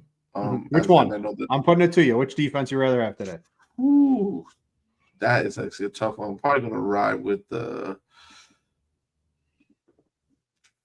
I'm gonna try. Oh God, this is like a real tough one. Yeah, that really is actually a tough one. I'm gonna go with the Packers just because that's how I'm leaning too. Very slightly, I think. They're my favorite take too. on Packers, Patriots. Packers by far. Yeah. All right. So that's a sweep for us. I think the Patriots are the worst. Patriots are the worst defense play on the slate. Yeah, the ownership is very high on them simply because Howell takes sacks, and I understand it. But yeah, I don't understand why they're. I don't understand why they're getting. They could put up 30. Like the Washington could put up 35 points, and the Patriots are going to be 20%. Like that's just ridiculous. If they were low owned, sure, great, they could get a bunch of sacks, but you should never play a 20% owned defense, and the Patriots definitely not. They're one of the worst defenses in the league. They're not a 20% owned defense you want to play. I agree completely with that take. Any other hot fire defense takes, TJ? I'm getting to a lot of Seahawks defense in lineups that don't have any Baltimore players, just in case. Like I like getting that in Hurts and or Prescott lineups because if Baltimore fails, there's a good chance Seattle's defenses could be doing very well, and then I'm going to be happy I have those Hurts and Prescott teams. So I like the Seahawks defense quite a bit. Giants I'm getting to a decent amount just because they are very cheap. But then I'm basically everybody in the cheap range I'm getting to. So I'll get a little bit of Rams. I like the Cardinals, but the Packers are my favorite in that range. I do like the Texans too. All right, let's get to some questions. You can either go to the live stream chat on the Discord. There's a lot of fun stuff happening there, and all of the channels. You can, if you want to mess around with the Sims, there's a Sim Labs beta channel. There's all sorts of fun stuff in there, or in the YouTube. I'm going to go to the live stream chat first, real quick, because there's only a couple. NC Big Hurt wants to know, TJ, I'm going to throw it to you. FanDuel single entry favorite quarterback stack over on the FanDuel.com. Dak Prescott and CeeDee Lamb. Yeah, I mean, Dak is what, 5%? We're close to almost half the field with Jalen Hurts and Lamar Jackson on FanDuel. I think that's crazy to want to roll with those two as a single entry tournament. So I would certainly, and Dak seems like a very viable way to do that. I have no problem with that one.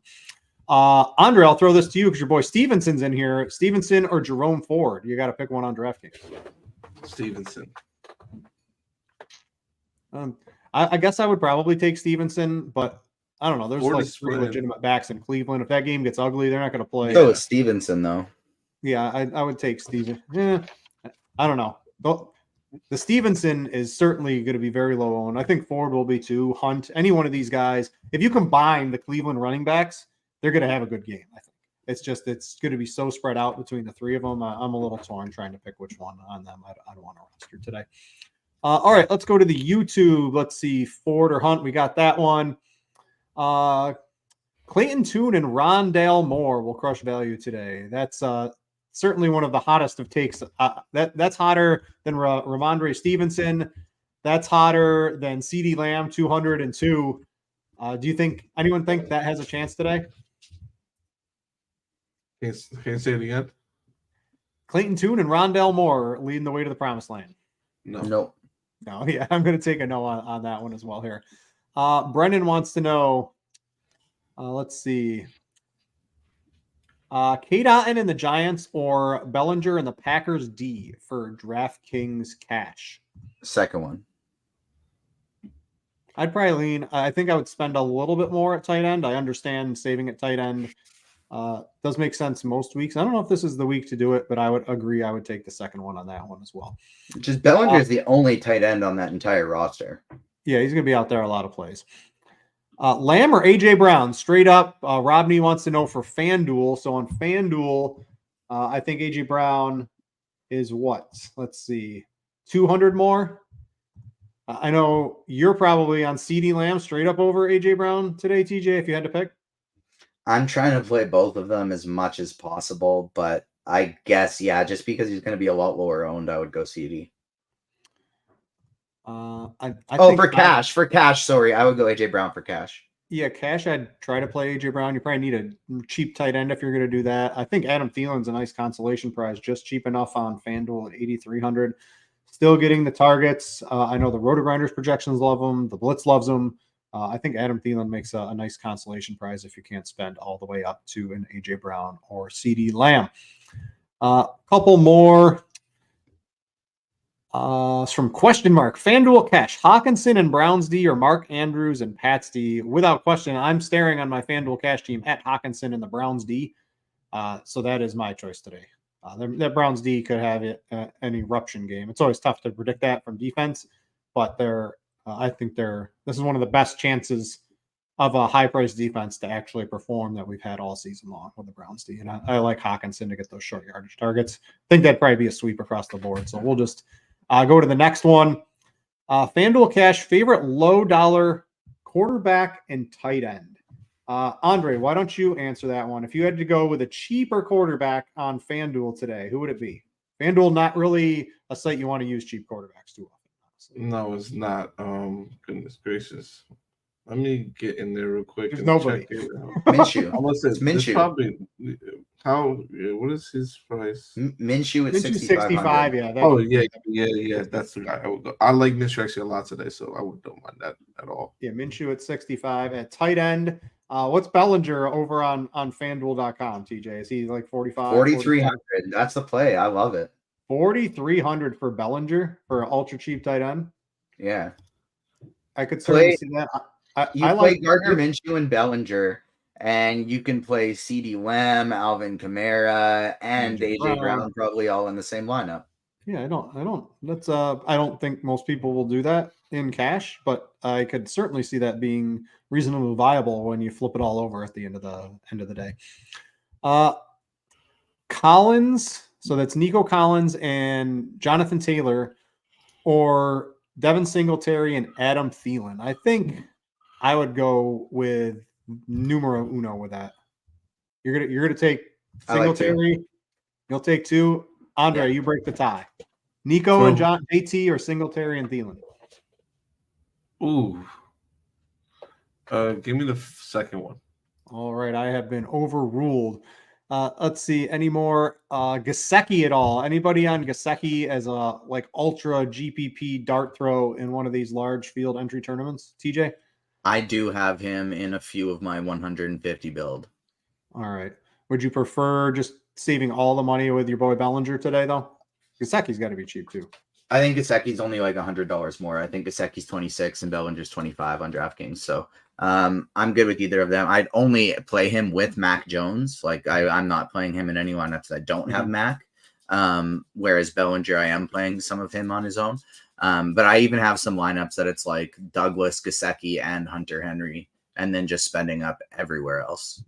All right, going to see if we have any more questions. SHB Ball wants to know DraftKings cash, Jonathan Taylor or DeAndre Swift. I think I'd probably take Jonathan Taylor on that particular one, but I think it's reasonably close. I believe the projections would throw JT in there as well. Eventually, Jonathan Taylor is going to have to get more work than Zach Moss, right? Maybe. I pray to God. I hope so. He should be. The RotoGrinders projections give that about a 2.5 point edge to Taylor. That's a pretty reasonable advantage for Jonathan Taylor. Do we all agree if that's what you're choosing from? Yeah, like for cash, because of the projection, Jonathan Taylor is the correct answer, but I don't think we've seen the end of Zach Moss, and I personally just like DeAndre Swift better. Mm-hmm. I like Aaron Jones for a cash game setting probably better than both of them. Rukin Verde wants to know Pittman or Amari Cooper. So this is like that mid-tier on DraftKings. What are we doing today? I think I'd take Mr. Michael Pittman today. I like his target share, I like the pace that Indianapolis plays. Yeah, me too. Andre? Pittman or Cooper? Andre's definitely getting lineups in right now. He's gone quiet. Always on the last second with Andre. You get in the Sims, Andre. Everything's quicker than lineup HQ. You gotta get in the Sims. It makes it a little bit easier. All right. FanDuel tournament, garbage time. Which team scores 10 points in the fourth quarter of all these horrible quarterback offenses today? Do we think Atlanta can blow out Minnesota to have Minnesota garbage time? Sounds pretty good today. That's the thing is, like, I don't think any of these games are really going to turn into blowouts. And so I would say maybe, like, I'm not. I think New England. I think Washington goes up early, and then Mac Jones throws like 2 or 3 touchdown passes in the second half. Yeah, both those guys could chuck the ball all game long. If they were smart, they might actually do that. All right, couple minutes left. Get your final questions in. The Pharaoh wants to know FanDuel cash Olave and Douglas or Downs and Michael Thomas. Without question, that's number one on FanDuel. I think that's going to be an easy sweep for everybody. Yeah. Let's see if I can find a couple more. Arbor wants to know DraftKings large field tournament, Dak and Singletary or Tune and Jonathan Taylor. Dak and Singletary. Dak and Singletary. Clayton Tune. No Tune. Yeah. No one. There's too much against him. If he is the guy with whatever on Arizona that wins today, like, so be it, right? Like, I'll throw up my hands and say Clayton Tune beat me, and I'll be okay with it. I'm not really too concerned about that. Let's see any other ones. Daryl wants to say thank you on New England. I think that was the team we were just talking about. Hopefully he got that in on a tournament team. Don't know if we'll have any more real actionable info for the people in the next minute or two. Andre, from sports betting, what were you looking at today? Anything? I really didn't get much in besides the play that I talked about earlier. That was pretty much it for today. What about you, TJ? Did you in the Canada streets? Are you up there in the sports books? Not for this main slate stuff. No, I'll be doing. I'll have a Prize Picks article for I think NBA and NFL coming out later tonight. And so I'll be looking into some DFS pick'em plays over there, and then I might make some sports bets for the evening games. But too much going on with DFS. I'm playing 150 with the Sims, a 20 entry max that I hand built, a cash lineup, a single entry. So I didn't add in anything else today. All right, one I'm on. I'll give you guys an extra one. It's in a late one, so you'll have plenty of time. Is the Colts minus? I got them at -2.5. It looks like people are going against me. So that line is now either at 1.5 or 2. Don't usually like to see that, but I am on the Colts. Their offense, they have real legitimate, I think, pretty good NFL weapons on offense. And the Carolina Panthers have an old Adam Thielen who just by default is getting all the targets. Now he's still been pretty good, but I just think the Colts can go in there and really let their offense shine. And I just don't think the Panthers are going to be able to keep pace today. So I'm on the Colts -2.5. You can probably get that. Looks like a little bit better lines on your sports book of choice right now. That's going to about do it for this show. We're going to have kickoff. I saw the Chiefs won. They were up 21-0. It got a little dicey, but it looks like they covered these. Do you guys like the overseas games. It's always, I don't usually bet them. They're too hard for me to get who was it? Miami went over there early. KC shows up late and they just completely annihilated them the first half. It's hard for me to get a read on these big travel games over there. I basically stay away from everything. And we also had Taylor Swift was not over there, so Travis Kelce laid a complete, not a total goose egg, but a horrible game from Travis Kelce. Anyone have a take on the overseas games? I think they're fun. Grows the game, a little bit of early DFS if you want it. Yeah, I don't mind them. I just think that it's just early in the morning. Like if you're up early to watch it, cool. If you're not, cool. We're on the East Coast. The West Coasters a little tougher for them. Oh yeah, that's tough for them. Yeah. TJ probably not watching the Chiefs game at what would that be? 7:30 in the morning or 6:30 for you? No, daylight savings time just swapped, and so my time zone doesn't change. Everything just gets an hour later. So I think that game would have started at 8:30.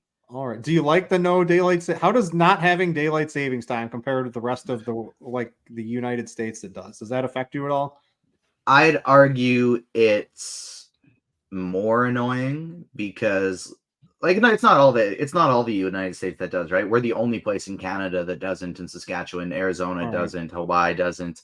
But we have everything switches time. So it's I'll have to figure out when all my RotoGrinders shows are now because Eastern time is not the same to me as Eastern time was. I would not like a day ago.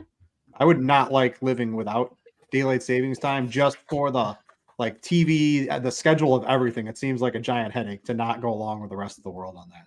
And yeah, so it's this show began an hour later than it usually does for me. Yeah, it's so that's good for you for sleep, but life scheduling, everything's just a little bit later, which could really throw a lot of people off on a lot of things here. So I'm glad. I don't really like it, but I'm glad that I'm in it because the rest of the United States is basically in it as well. Andre, are you? I would hate to just be if we're in New York and we're just separate from everybody else out here on the East Coast, it would be horrible. It would be a pain. I'm if you're on daylight savings, I honestly wonder how it feels to live in Arizona on daylight without no daylight savings time. I've been meaning to go out there during the time frame when it's like that. Just experience it to see how it is. Doesn't sound fun to me, but anyway, hopefully, it's also not fun having children. It's the same. Children with daylight savings time, not good either. They wake up when they want to wake up, and you have to wake up with them. That was me and the wife this morning. Anyway, guys, I hope everything works out for you. Again, pretty horrible game sports betting DFS week. I think we're going to have another one of those next week, so just be prepared. If you look ahead at the schedule, it's pretty ugly. We'll see how it all plays out, salary-wise, sports betting, etc., as next week moves on. But thanks to Andre, TJ for joining me on the show. Thanks to everyone for the whole morning doing the long block. Always fun to watch those. Watching the guys talk. Well, I'm watching football. It was pretty good this morning. I enjoyed that. And get out there, win your contests, win your sports bets, and have a good day. For TJ and Andre, I'm Brit. Thanks for watching, and we out, y'all.